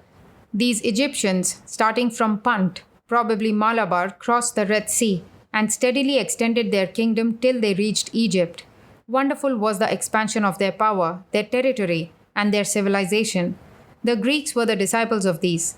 The wonderful mausoleums of their kings, the pyramids with figures of the Sphinx, and even their dead bodies are preserved to this day. Here lived the ancient Egyptian peoples, with curling hair and earrings, and wearing snow-white dhotis without one end being tucked up behind. This is Egypt, the memorable stage where the Hyksos, the pharaohs, the Persian emperors, Alexander the Great, and the Ptolemies, and the Roman and Arab conquerors played their part. So many centuries ago, they left their history inscribed in great detail in hieroglyphic characters on papyrus paper, on stone slabs, and on the sides of earthen vessels. This is the land where Isis was worshipped and Horus flourished. According to these ancient Egyptians, when a man dies, his subtle body moves out. But any injury done to the dead body affects the subtle body, and the destruction of the former means the total annihilation of the latter. Hence they took so much pains to preserve the corpse. Hence the pyramids of the kings and emperors. What devices, how much labor, alas, all in vain. Lured by the treasures, robbers have dug into these pyramids, and penetrating the mysteries of the labyrinths, have stolen the royal bodies. Not now, it was the work of the ancient Egyptians themselves. Some 5 or 6 centuries ago, these desiccated mummies the Jewish and Arab physicians looked upon as possessing great medicinal virtues and prescribed them for patients all over Europe. To this day, perhaps, it is the genuine mumia of Unani and Hakimi methods of treatment. Emperor Ashoka sent preachers to this Egypt during the reign of the Ptolemy dynasty. They used to preach religion, cure diseases, live on vegetable food, lead celibate lives, and make sannyasin disciples. They came to found many sects, the Therapeutae, Essenes, Manichaeans, and the like, from which modern Christianity has sprung. It was Egypt that became, during the Ptolemaic rule, the nursery of all learning. Here was that city of Alexandria, famous all over the world for its university, its library, and its literati. That Alexandria which, falling into the hands of illiterate, bigoted, and vulgar Christians, suffered destruction, with its library burnt to ashes and learning stamped out. Finally, the Christians killed the lady servant, Hypatia, subjected her dead body to all sorts of abominable insult, and dragged it through the streets, till every bit of flesh was removed from the bones. And to the south lie the deserts of Arabia, the mother of heroes. Have you ever seen a Bedouin Arab with a cloak on, and a big kerchief tied on his head with a bunch of woolen strings? That gait, that pose of standing, and that look you will find in no other country. From head to foot emanates the freedom of open, unconfined desert air. There you have the Arab. When the bigotry of the Christians and the barbarity of the Goths extinguished the ancient Greek and Roman civilization, when Persia was trying to hide her internal putrefaction by adding layer after layer of gold leaf upon it, when in India the sun of splendor of Pataliputra and Ujjain had set, leaving some illiterate tyrant kings to rule over her, and the corruptions of dreadful obscenities and the worship of lust festering within, when such was the state of the world, this insignificant, semi-brutal Arab race spread like lightning over its surface. There you see a steamer coming from Mecca with a cargo of pilgrims. Behold, the Turk in European dress, the Egyptian in half European costume, the Syrian Mussulman in Iranian attire, and the real Arab wearing a cloth reaching down the knee. Before the time of Muhammad, it was the custom to circumambulate round the Kaaba temple in a state of nudity. Since his time, they have to wrap round a cloth. It is for this reason that our Mohammedans unloose the strings of their trousers and let their cloth hang down to the feet. Gone are those days for the Arabs. A continual influx of Kafir, Sidi, and Abyssinian blood has changed their physique, energy, and all. The Arab of the desert is completely shorn of his former glory. Those that live in the north are peaceful citizens of the Turkish state, but the Christian subjects of the Sultan hate the Turks and love the Arabs. They say that the Arabs are amenable to education, become gentlemen, and are not so troublesome, while the real Turks oppress the Christians very much.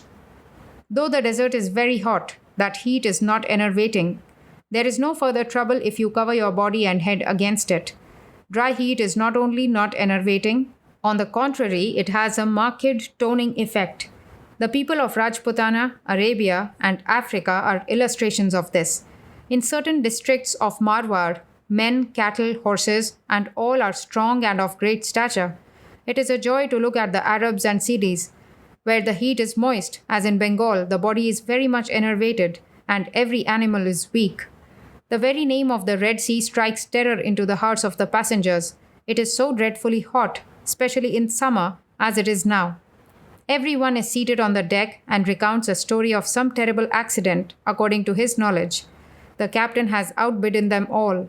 He says that a few days ago a Chinese man of war was passing through the Red Sea, and her captain and 8 sailors who worked in the coal room died of heat. Indeed, those who work in the coal room have in the first place to stand in a pit of fire, and then there is the terrible heat of the Red Sea. Sometimes they run mad, rush up to the deck, plunge into the sea, and are drowned, or sometimes they die of heat in the engine room itself. These stories were enough to throw us out of our wits nearly, but fortunately we did not experience so much heat. The breeze, instead of being a south wind, continued to blow from the north, and it was the cool breeze of the Mediterranean. On the 14th of July, the steamer cleared the Red Sea and reached Suez. In front is the Suez Canal. The steamer has cargo for Suez. Well, Egypt is now under a visitation of plague, and possibly we are also carrying its germs. So there is the risk of contagion on both sides. Compared with the precautions taken here against mutual contact, well, those of our country are as nothing. The goods have to be unloaded, but the coolie of Suez must not touch the ship. It meant a good deal of extra trouble for the ship's sailors. They have to serve as coolies, lift up the cargo by means of cranes, and drop it, without touching, on the Suez boats which carry it ashore. The agent of the company has come near the ship in a small launch, but he is not allowed to board her. From the launch he is talking with the captain who is in his ship. You must know this is not India, where the white man is beyond the plague regulations and all. Here is the beginning of Europe, and all this precaution is taking lest the rat-borne plague finds an entrance into this heaven. The incubation period of plague germs is 10 days. Hence the quarantine for 10 days. We have, however, passed that period, so the disaster has been averted for us. But we shall be quarantined for 10 days more if we but touch any Egyptian. In that case, no passengers will be landed either at Naples or at Marseille. Therefore, every kind of work is being done from a distance, free from contact. Consequently, it will take them the whole day to unload the cargo in this slow process. The ship can easily cross the canal in the night, if she be provided with a searchlight, but if that is to be fitted, the Swiss people will have to touch the ship. There, you have 10 days quarantine. She is therefore not to start in the night, and we must remain as we are in this Suez harbor for 24 hours. This is a very beautiful natural harbor, surrounded almost on 3 sides by sandy mounds and hillocks, and the water also is very deep. There are innumerable fish and sharks swimming in it. Nowhere else on earth are sharks in such plenty as in this port and in the port of Sydney in Australia. They are ready to swallow men at the slightest opportunity. Nobody dares to descend into the water. Men too on their part are dead against the snakes and sharks and never let slip an opportunity to kill them. In the morning, even before breakfast, we came to learn that big sharks were moving about behind the ship. I had never before an opportunity to see live sharks. The last time I came, the ship called at Suez for only a very short time, and that too close to the town. As soon as we heard of the sharks, we hastened to the spot. The second class was at the stern of the ship, and from its deck, crowds of men, women, and children were leaning over the railings to see the sharks. But our friends, the sharks, had moved off a little when we appeared on the spot, which damped our spirit very much. But we noticed that shoals of a kind of fish with bill like heads were swimming in the water, and there was a species of very tiny fish in great abundance. Now and then a big fish, greatly resembling the hilsa, was flitting like an arrow hither and thither. I thought he might be a young shark, but on inquiry I found it was not. Bonito was his name. Of course, I had formerly read of him, and this also I had read that he was imported into Bengal from the Maldives as dried fish on big-sized boats. It was also a matter of report that his meat was red and very tasteful, and we were now glad to see his energy and speed. Such a large fish was flitting through the water like an arrow, and in that glassy sea water every movement of his body was noticeable. We were thus watching the Bonito's circuits and the restless movements of the tiny fish for 20 minutes of half an hour. Half an hour, 3/4. We were almost tired of it when somebody announced, "There he was." About a dozen people shouted, "There he is coming." Casting my eyes, I found that at some distance a huge black thing was moving towards us, 6 or 7 inches below the surface of the water. Gradually the thing approached nearer and nearer. The huge flat head was visible. Now massive his movement, there was nothing of the Bonito's flitting in it. But once he turned his head, a big circuit was made. A gigantic fish. On he comes in a solemn gait, while in front of him are 1 or 2 small fish, and a number of tiny ones are playing on his back and all about his body. Some of them are holding fast onto his neck. He is your shark, with retinue and followers. The fish which are preceding him are called the pilot fish. Their duty is to show the shark his prey, and perhaps be favored with crumbs of his meal. But as one looks at the terrible gaping jaws of the shark, one doubts whether they succeed much in this latter respect. The fish which are moving about the shark and climbing on his back are the suckers. About their chest there is a flat round portion nearly 4 by 2 inches, which is furrowed and grooved, like the rubber soles of many English shoes. That portion the fish applies to the shark's body and sticks to it. That makes them appear as if riding on the shark's body and back. They are supposed to live on the worms, etc., that grow on the shark's body. The shark must always have his retinue of these 2 classes of fish, and he never injures them, considering them perhaps as his followers and companions. One of these fish was caught with a small hook and line. Someone slightly pressed the sole of his shoe against its chest, and when he raised his foot, it too was found to adhere to it. In the same way, it sticks to the body of the shark. The second-class passengers have got their mettle highly roused. One of them is a military man, and his enthusiasm knows no bounds. Rummaging the ship, they found out a terrible hook. It outvied the hooks that are used in Bengal for recovering water pots that have accidentally dropped into wells. To this they tightly fastened about 2 pounds of meat with a strong cord, and a stout cable was tied to it. About 6 feet from it, a big piece of wood was attached to act as a float. Then the hook with the float was dropped in the water. Below the ship, a police boat was keeping guard ever since we came, lest there might be any contact between us and the people ashore. On this boat there were 2 men comfortably asleep, which made them much despised in the eyes of the passengers. At this moment they turned out to be great friends. Roused by the tremendous shouts, our friend, the Arab, rubbed his eyes and stood up. He was preparing to tuck up his dress, imagining some trouble was at hand, when he came to understand that so much shouting was nothing more than a request to him to remove the beam that was meant as a float to catch the shark, along with the hook, to a short distance. Then he breathed a sigh of relief, and grinning from ear to ear, he managed to push the float to some distance by means of a pole. While we in eagerness stood on tiptoe, leaning over the railing, and anxiously waiting for the shark, watching his advent with restless eyes, and as is always the case with those for whom somebody may be waiting with suspense, we suffered a similar fate. In other words, the beloved did not turn up. But all miseries have an end, and suddenly about 100 yards from the ship, something of the shape of a water carrier's leather bag, but much larger, appeared above the surface of the water, and immediately there was the hue and cry. There is the shark! Silence, you boys and girls! The shark may run off. Hello, you people there! Why don't you doff your white hats for a while? The shark may shy. While shouts like these were reaching the ear, the shark, denizen of the salt sea, rushed close by, like a boat under canvas, with a view to doing justice to the lump of pork attached to the hook. 7 or 8 feet more and the shark's jaws would touch the bait, but that massive tail moved a little, and the straight course was transformed into a curve. Alas, the shark has made off. Again the tail slightly moved, and the gigantic body turned and faced the hook. Again he is rushing on, gaping. There, he is about to snap at the bait. Again the cursed tail moved, and the shark wheeled his body off to a distance. Again he is taking a circuit and coming on. He is gaping again. Look now, he has put the bait into his jaws. There, he is tilting on his side. Yes, he has swallowed the bait. Pull, pull, 40 or 50, pull together. Pull on with all your might. What tremendous strength the fish has. What struggles he makes. How widely he gapes. Pull, pull. He is about to come above the surface. There he is turning in the water and again turning on his side. Pull, pull. Alas, he has extricated himself from the bait. The shark has fled. Indeed, what fussy people you all are.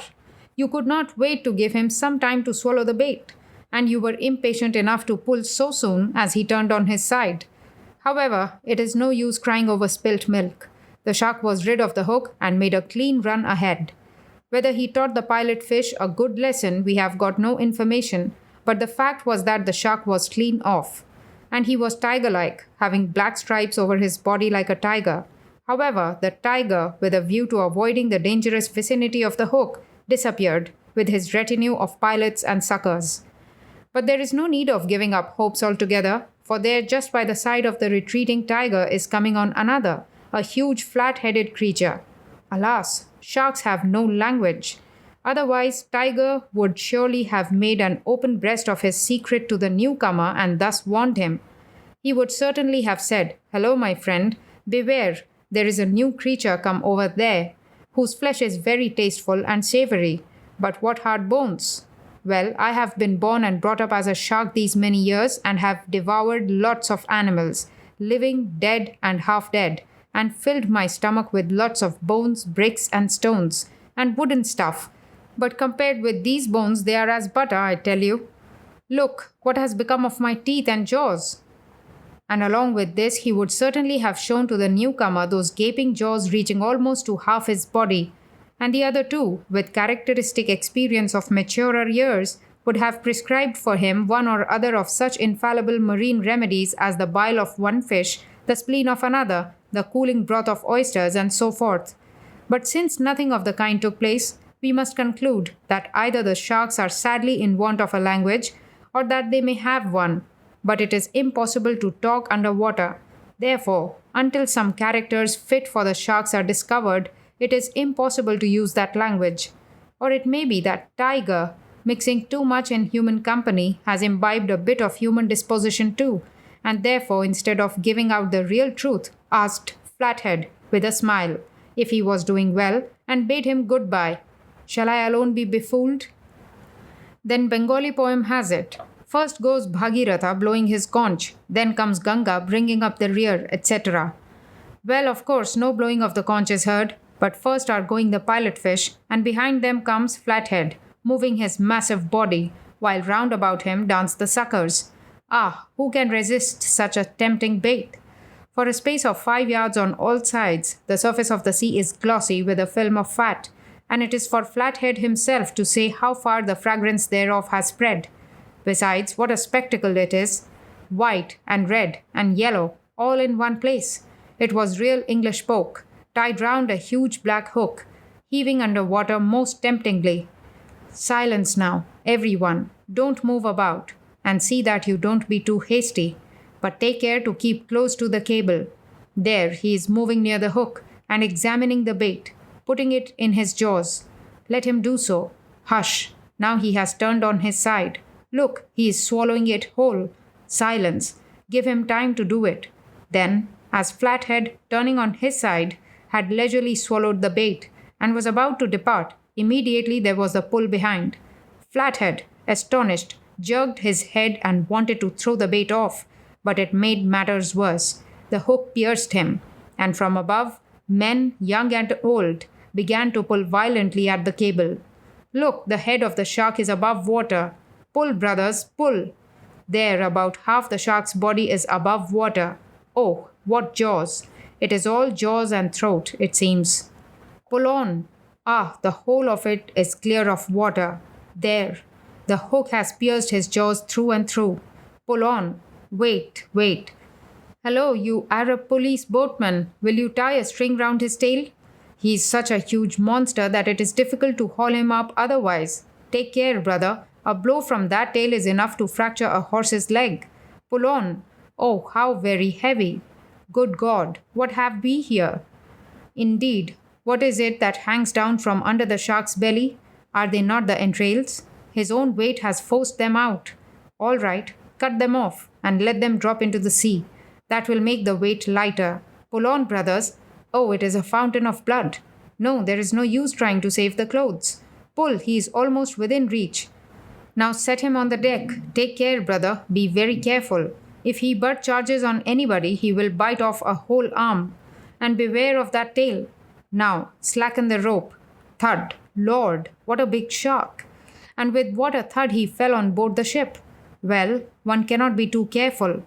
Strike his head with that beam. Hello, military man. You are a soldier. You are the man to do it.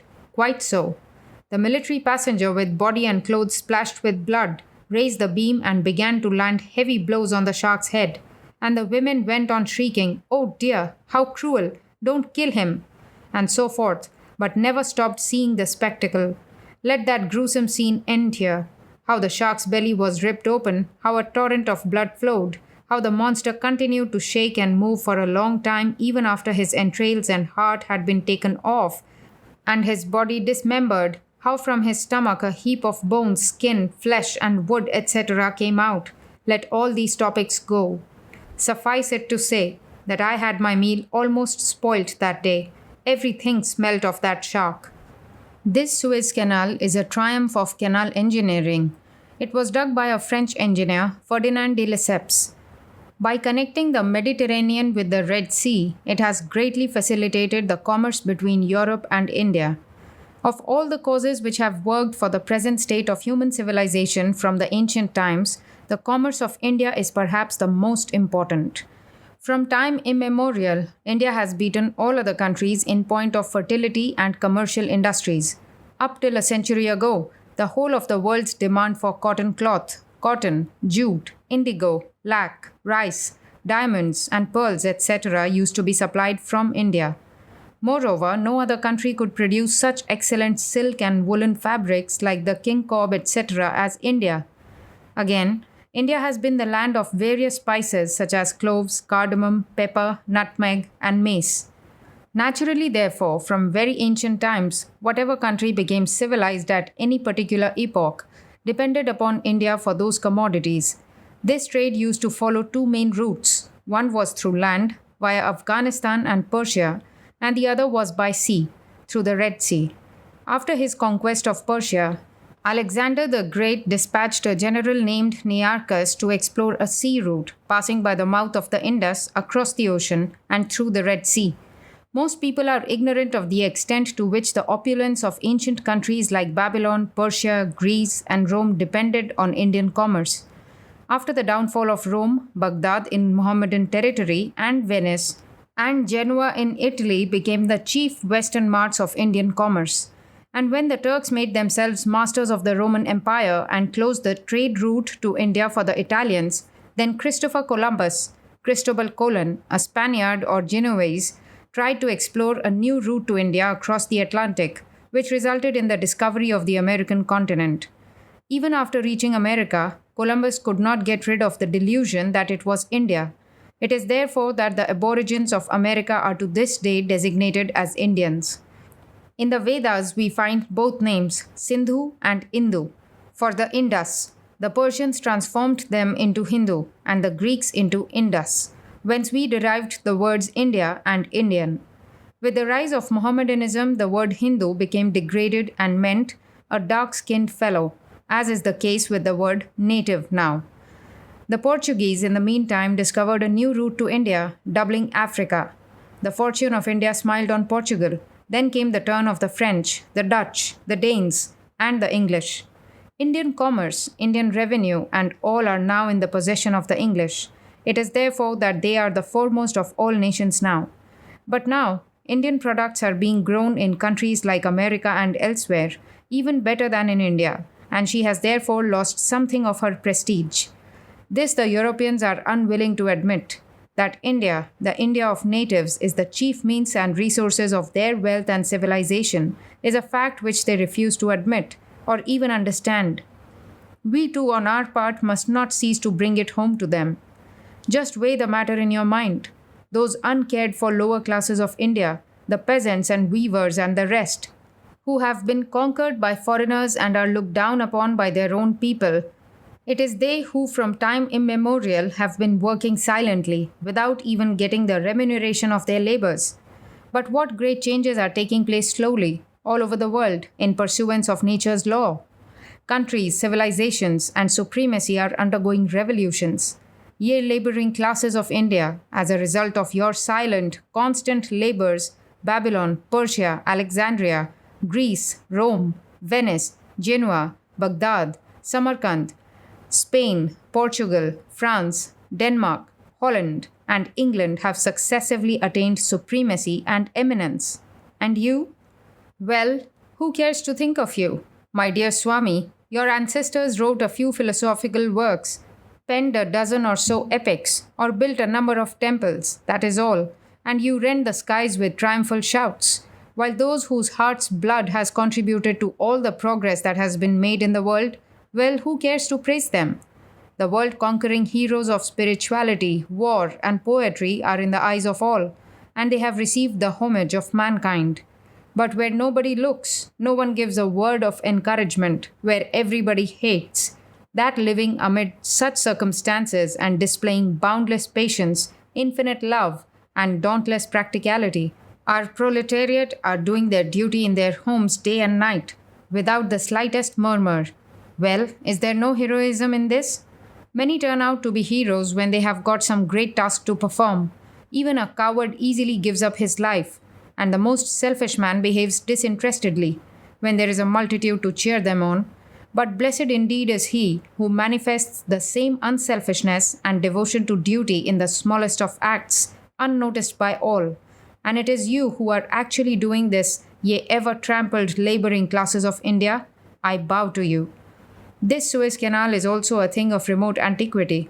During the reign of the pharaohs in Egypt, a number of lagoons were connected with one another by a channel and formed a canal touching both seas. During the rule of the Roman Empire in Egypt also, attempts were made now and then to keep that channel open. Then the Mohammedan general Amru, after his conquest of Egypt, dug out the sand and changed certain features of it, so that it became almost transformed. After that, nobody paid much attention to it. The present canal was excavated by Khedive Ismail of Egypt, the viceroy of the Sultan of Turkey, according to the advice of the French, and mostly through French capital. The difficulty with this canal is that owing to its running through a desert, it again and again becomes filled with sand. Only one good-sized merchant ship can pass through it at a time, and it is said that very big men of war or merchantmen can never pass through it. Now, with a view to preventing incoming and outgoing ships from colliding against each other, the whole canal has been divided into a number of sections, and at both ends of each section there are open spaces broad enough for 2 or 3 ships to lie at anchor together. The head office is at the entrance to the Mediterranean, and there are stations in every section like railway stations. As soon as a ship enters the canal, messages are continually wired to this head office, where reports of how many ships are coming in and how many are going out with their position at particular moments are telegraphed and are marked on a big map. To prevent one ship confronting another, no ship is allowed to leave any station without a line clear. The Suez Canal is in the hands of the French. Though the majority of shares of the canal company are now owned by the English, Yet, by a political agreement, the entire management rests with the French. Now comes the Mediterranean. There is no more memorable region than this outside India. It marks the end of Asia, Africa, and of ancient civilization. One type of manners and customs and modes of living ends here, and another type of features and temperament, food and dress, customs and habits begins. We enter Europe. Not only this, but here also is the great center of that historical admixture of colors, races, civilizations, culture, and customs, which extending over many centuries has led to the birth of modern civilization. That religion and culture and civilization and extraordinary prowess which today have encircled the globe were born here in the regions surrounding the Mediterranean. There on the south is the very, very ancient Egypt, the birthplace of sculpture, overflowing in wealth and foodstuffs. On the east is Asia Minor, the ancient arena of the Phoenician, Philistine, Jewish, valiant Babylonian, Assyrian, and Persian civilizations. And on the north, the land where the Greeks, wonders of the world, flourished in ancient times. Well, Swami, you have had enough of countries and rivers and mountains and seas. Now listen to a little of ancient history. Most wonderful are these annals of ancient days, not fiction, but truth, the true history of the human race. These ancient countries were almost buried in oblivion for eternity. The little that people knew of them consisted almost exclusively of the curiously fictitious compositions of the ancient Greek historians, or the miraculous descriptions of the Jewish mythology called the Bible. Now, the inscriptions on ancient stones, buildings, rooms, and tiles, and linguistic analysis are voluble in their narration of the history of those countries. This recounting has but just commenced, but even now it has unearthed most wonderful tales, and who knows what more it will do in future. Great scholars of all countries are puzzling their heads day and night over a bit of rock inscription or a broken utensil, a building or a tile, and discovering the tales of ancient days sunk in oblivion. When the Mohammedan leader Osman occupied Constantinople and the banner of Islam began to flutter triumphantly over the whole of Eastern Europe, then those books and that learning and culture of the ancient Greeks, which were kept hidden with their powerless descendants, spread over Western Europe in the wake of the retreating Greeks. Though subjected for a long time to the Roman rule, the Greeks were the teachers of the Romans in point of learning and culture. So much so that owing to the Greeks embracing Christianity and the Christian Bible being written in the Greek tongue, Christianity got a hold over the whole Roman Empire. But the ancient Greeks, whom we call the Yavanas, and who were the first teachers of European civilization, attained the zenith of their culture long before the Christians. Ever since they became Christians, all their learning and culture was extinguished. But as some part of the culture of their ancestors is still preserved in the Hindu homes, so it was with the Christian Greeks. These books found their way all over Europe. This it was that gave the first impetus to civilization among the English, German, French, and other nations. There was a craze for learning the Greek language and Greek arts. First of all, they swallowed everything that was in those books. Then, as their own intelligence began to brighten up and sciences began to develop, they commenced researches as to the date, author, subject, and authenticity, etc. of those books. There was no restriction whatever in passing free opinions on all books of the non-Christian Greeks, barring only the scriptures of the Christians, and consequently there cropped up a new science, that of external and internal criticism. Suppose, for instance, that it is written in a book that such and such an incident took place on such and such a date. But must a thing be accepted as authentic simply because someone has been pleased to write something about it in a book? It was customary with people, especially of those times, to write many things from imagination. Moreover, they had very scanty knowledge about nature, and even of this earth we live in. All these raised grave doubts as to the authenticity of the subject matter of a book. Suppose, for instance, that a Greek historian has written that on such and such a date there was a king in India called Chandragupta. If now the books of India too mention that king under that particular date, the matter is certainly proved to a great extent. If a few coins of Chandragupta's reign be found, or a building of his time which contains references to him, the veracity of the matter is then assured. Suppose another book records a particular incident as taking place in the reign of Alexander the Great, but there is mention of one or two Roman emperors in such a way that they cannot be taken as interpolations, then that book is proved not to belong to Alexander's time. Or again, language. Every language undergoes some change through the lapse of time, and authors have also their own peculiar style. If in any book there is suddenly introduced a description which has no bearing on the subject and is in a style quite different from the author's, it will readily be suspected as an interpolation. Thus, a new science of ascertaining the truth about a book by means of doubting and testing and proving in various ways was discovered. To add to this, modern science began, with rapid strides, to throw new light on things from all sides, with the results that any book that contained a reference to supernatural incidents came to be wholly disbelieved. To crown all, there were the entrance of the tidal wave of Sanskrit into Europe and the deciphering of ancient lapidary inscriptions found in India on the banks of the Euphrates and in Egypt, as well as the discovery of temples, etc., hidden for ages under the earth or on hillsides, and the correct reading of their history. I have already said that this new science of research set the Bible or the New Testament books quite apart. Now there are no longer the tortures of the Inquisition. There is only the fear of social obloquy. Disregarding that, many scholars have subjected those books also to a stringent analysis.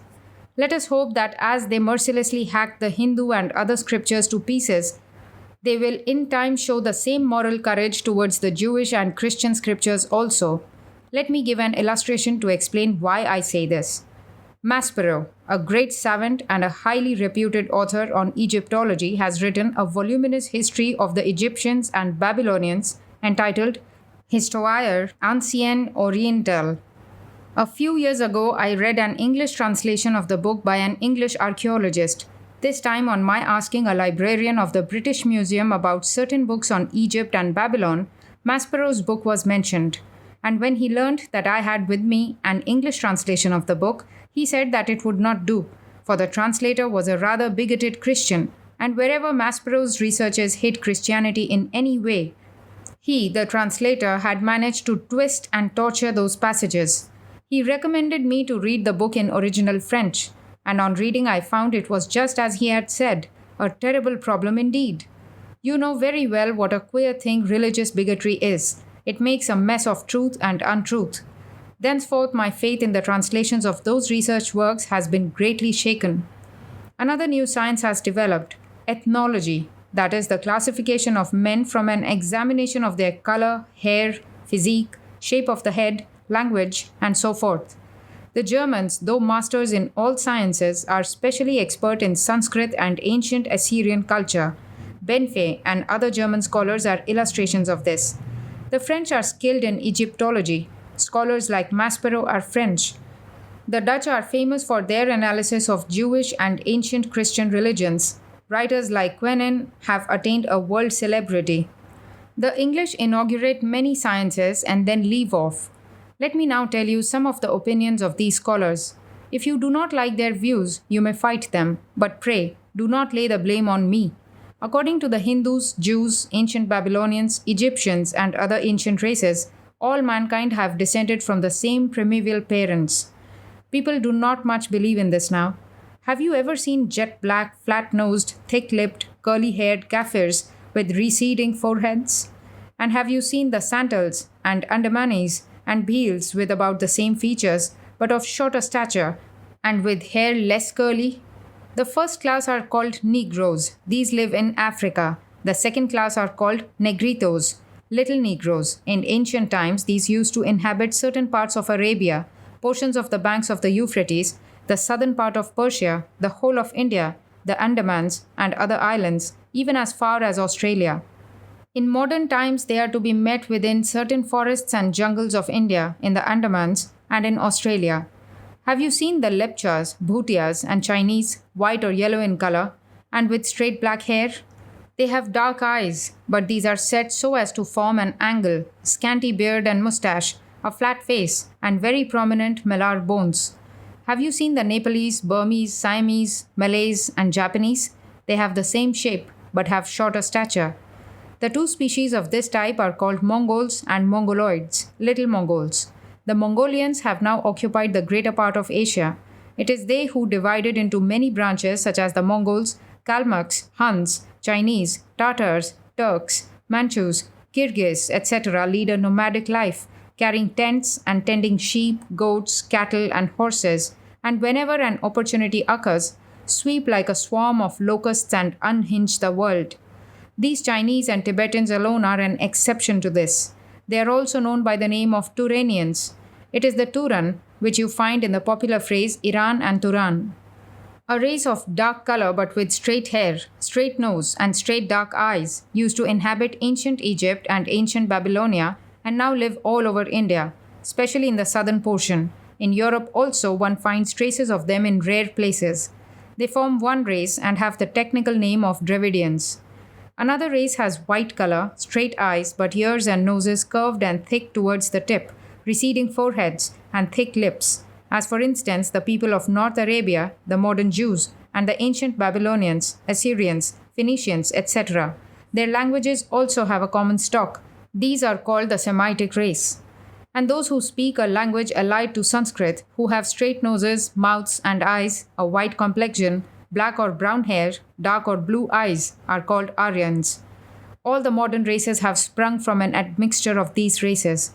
A country which has a preponderance of one or other of these races has also its language and physiognomy mostly like those of that particular race. It is not a generally accepted theory in the West that a warm country produces dark complexion and a cold country white complexion. Many are of opinion that the existing shades between black and white have been the outcome of a fusion of races. According to scholars, the civilizations of Egypt and ancient Babylonia are the oldest. Houses and remains of buildings are to be met within these countries dating 6000 BC or even earlier. In India, the oldest building that may have been discovered date back to Chandragupta's time at the most, that is, only 300 BC.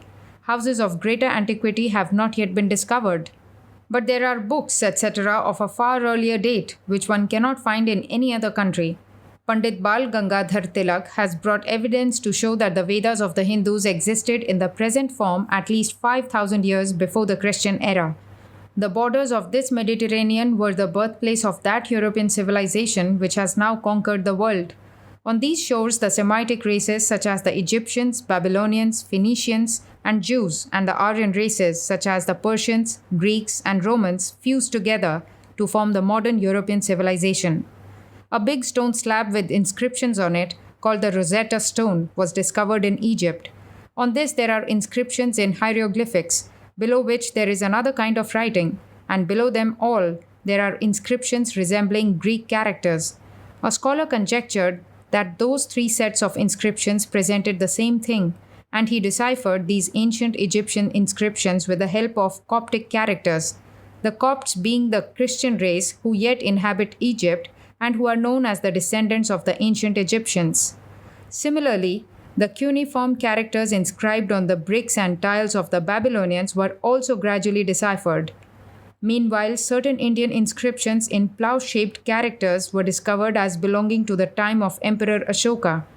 No earlier inscriptions than these have been discovered in India. The Indus script is now known to be contemporary with Sumerian and Egyptian. The hieroglyphs inscribed on various kinds of temples, columns, and sarcophagi all over Egypt are being gradually deciphered and making Egyptian antiquity more lucid. The Egyptians entered into Egypt from a southern country called Punt, across the seas. Some say that that Punt is the modern Malabar, and that the Egyptians and Dravidians belong to the same race. Their first king was named Menes, and their ancient religion too resembles in some parts our mythological tales. The god Shibu was enveloped by the goddess Nui. Later on, another god Shu came and forcibly removed Nui. Nui's body became the sky, and her 2 hands and 2 legs became the 4 pillars of that sky, and Shibu became the earth. Osiris and Isis, the son and daughter of Nui, are the chief god and goddess in Egypt, and their son Horus is the object of universal worship. These 3 used to be worshipped in a group. Isis again is worshipped in the form of the cow. Like the Nile on earth, there is another Nile in the sky, of which the terrestrial Nile is only a part. According to the Egyptians, the sun travels round the earth in a boat. Now and then a serpent called Ahi devours him. Then an eclipse takes place. The moon is periodically attacked by a boar and torn to pieces, from which he takes 15 days to recover. The deities of Egypt are some of them jackal faced, some hawk faced, others cow faced, and so on. Simultaneously with this, another civilization had its rise on the banks of Euphrates. Baal, Moloch, Astarte, and Dumuzi were the chief of deities here. Astarte fell in love with a shepherd named Dumuzi. A boar killed the latter, and Astarte went to Hades, below the earth, in search of him. There she was subjected to various tortures by the terrible goddess Alat. At last Astarte declared that she would no more return to earth unless she got Dumuzi back. This was a great difficulty. She was the goddess of sex impulse, and unless she went back, neither men nor animals nor vegetables would multiply. Then the gods made a compromise that every year Dumuzi was to reside in Hades for 4 months and live on earth during the remaining 8 months. Then Astarte returned. There was the advent of spring and a good harvest followed. Thus Dumuzi again is known under the name of Adonai or Adonis. The religion of all the Semitic races, with slight minor variations, was almost the same. The Babylonians, Jews, Phoenicians, and Arabs of a later date used the same form of worship. Almost every god was called Moloch, the word which persists to this day in the Bengali language as Malik, ruler, Moloch, kingdom, and so forth, or Baal. But of course there were minor differences. According to some, the god called Alat afterward turned into Allah of the Arab. The worship of these gods also included certain terrible and abominable rites. Before Moloch or Baal, children used to be burnt alive. In the temple of Astarte, the natural and unnatural satisfaction of lust was the principal feature. The history of the Jewish race is much more recent than that of Babylon. According to scholars, the scripture known as the Bible was composed from 500 BC to several years after the Christian era. Many portions of the Bible which are generally supposed to be of earlier origin belong to a much later date. The main topics of the Bible concern the Babylonians. The Babylonian cosmology and description of the deluge have in many parts been incorporated wholesale into the Bible. Over and above this, during the rule of the Persian emperors in Asia Minor, many Persian doctrines found acceptance among the Jews. According to the Old Testament, this world is all. There is neither soul nor an afterlife. In the New Testament, there is mention of the Parsi doctrines of an afterlife and resurrection of the dead, while the theory of Satan exclusively belongs to the Parsis. The principal feature of the Jewish religion is the worship of Yahweh Moloch, but this name does not belong to the Jewish language. According to some, it is an Egyptian word, but nobody knows whence it came. There are descriptions in the Bible that the Israelites lived confined in Egypt for a long time, but all this is seldom accepted now, and the patriarchs such as Abraham and Isaac and Joseph are proved to be mere allegories. The Jews would not utter the name Yahweh, in place of which they used to say Adonai. When the Jews became divided into 2 branches, Israel and Ephraim, 2 principal temples were constructed in the 2 countries. In the temple that was built by the Israelites in Jerusalem, an image of Yahweh consisting of a male and female figure united was preserved in a coffer, ark, and there was a big phallic column at the door. In Ephraim, Yahweh used to be worshipped in the form of a gold-covered bull. In both places, it was the practice to consign the eldest son alive to the flames before the god, and a band of women used to live in both the temples, within the very precincts of which they used to lead most immoral lives, and their earnings were utilized for temple expenditure. In course of time, there appeared among the Jews a class of men who used to invoke the presence of deities in their person by means of music or dance. They were called prophets. Many of these, through association with the Persians, set themselves against image worship, sacrifice of sons, immorality, prostitution, and such other practices. By degrees, circumcision took the place of human sacrifice, and prostitution and image worship, etc., gradually disappeared. In course of time, from among these prophets, Christianity had its rise. There is a great dispute as to whether there was born a man with the name of Jesus. Of the 4 books comprising the New Testament, the book of St. John has been rejected by some as spurious. As to the remaining 3, the verdict is that they have been copied from some ancient book, and that too long after the date ascribed to Jesus Christ. Moreover, about the time that Jesus is believed to have been born among the Jews themselves, There were born two historians, Josephus and Philo. They have mentioned even petty sects among the Jews, but not made the least reference to Jesus or the Christians, or that the Roman judge sentenced him to death on the cross. Josephus's book had a single line about it, which has now been proved to be an interpolation. The Romans used to rule over the Jews at that time, and the Greeks taught all sciences and arts. They have all written a good many things about the Jews, but made no mention of either Jesus or the Christians. Another difficulty is that the sayings, precepts, or doctrines which the New Testament preaches were already in existence among the Jews before the Christian era, having come from different quarters, and were being preached by rabbis like Hillel and others.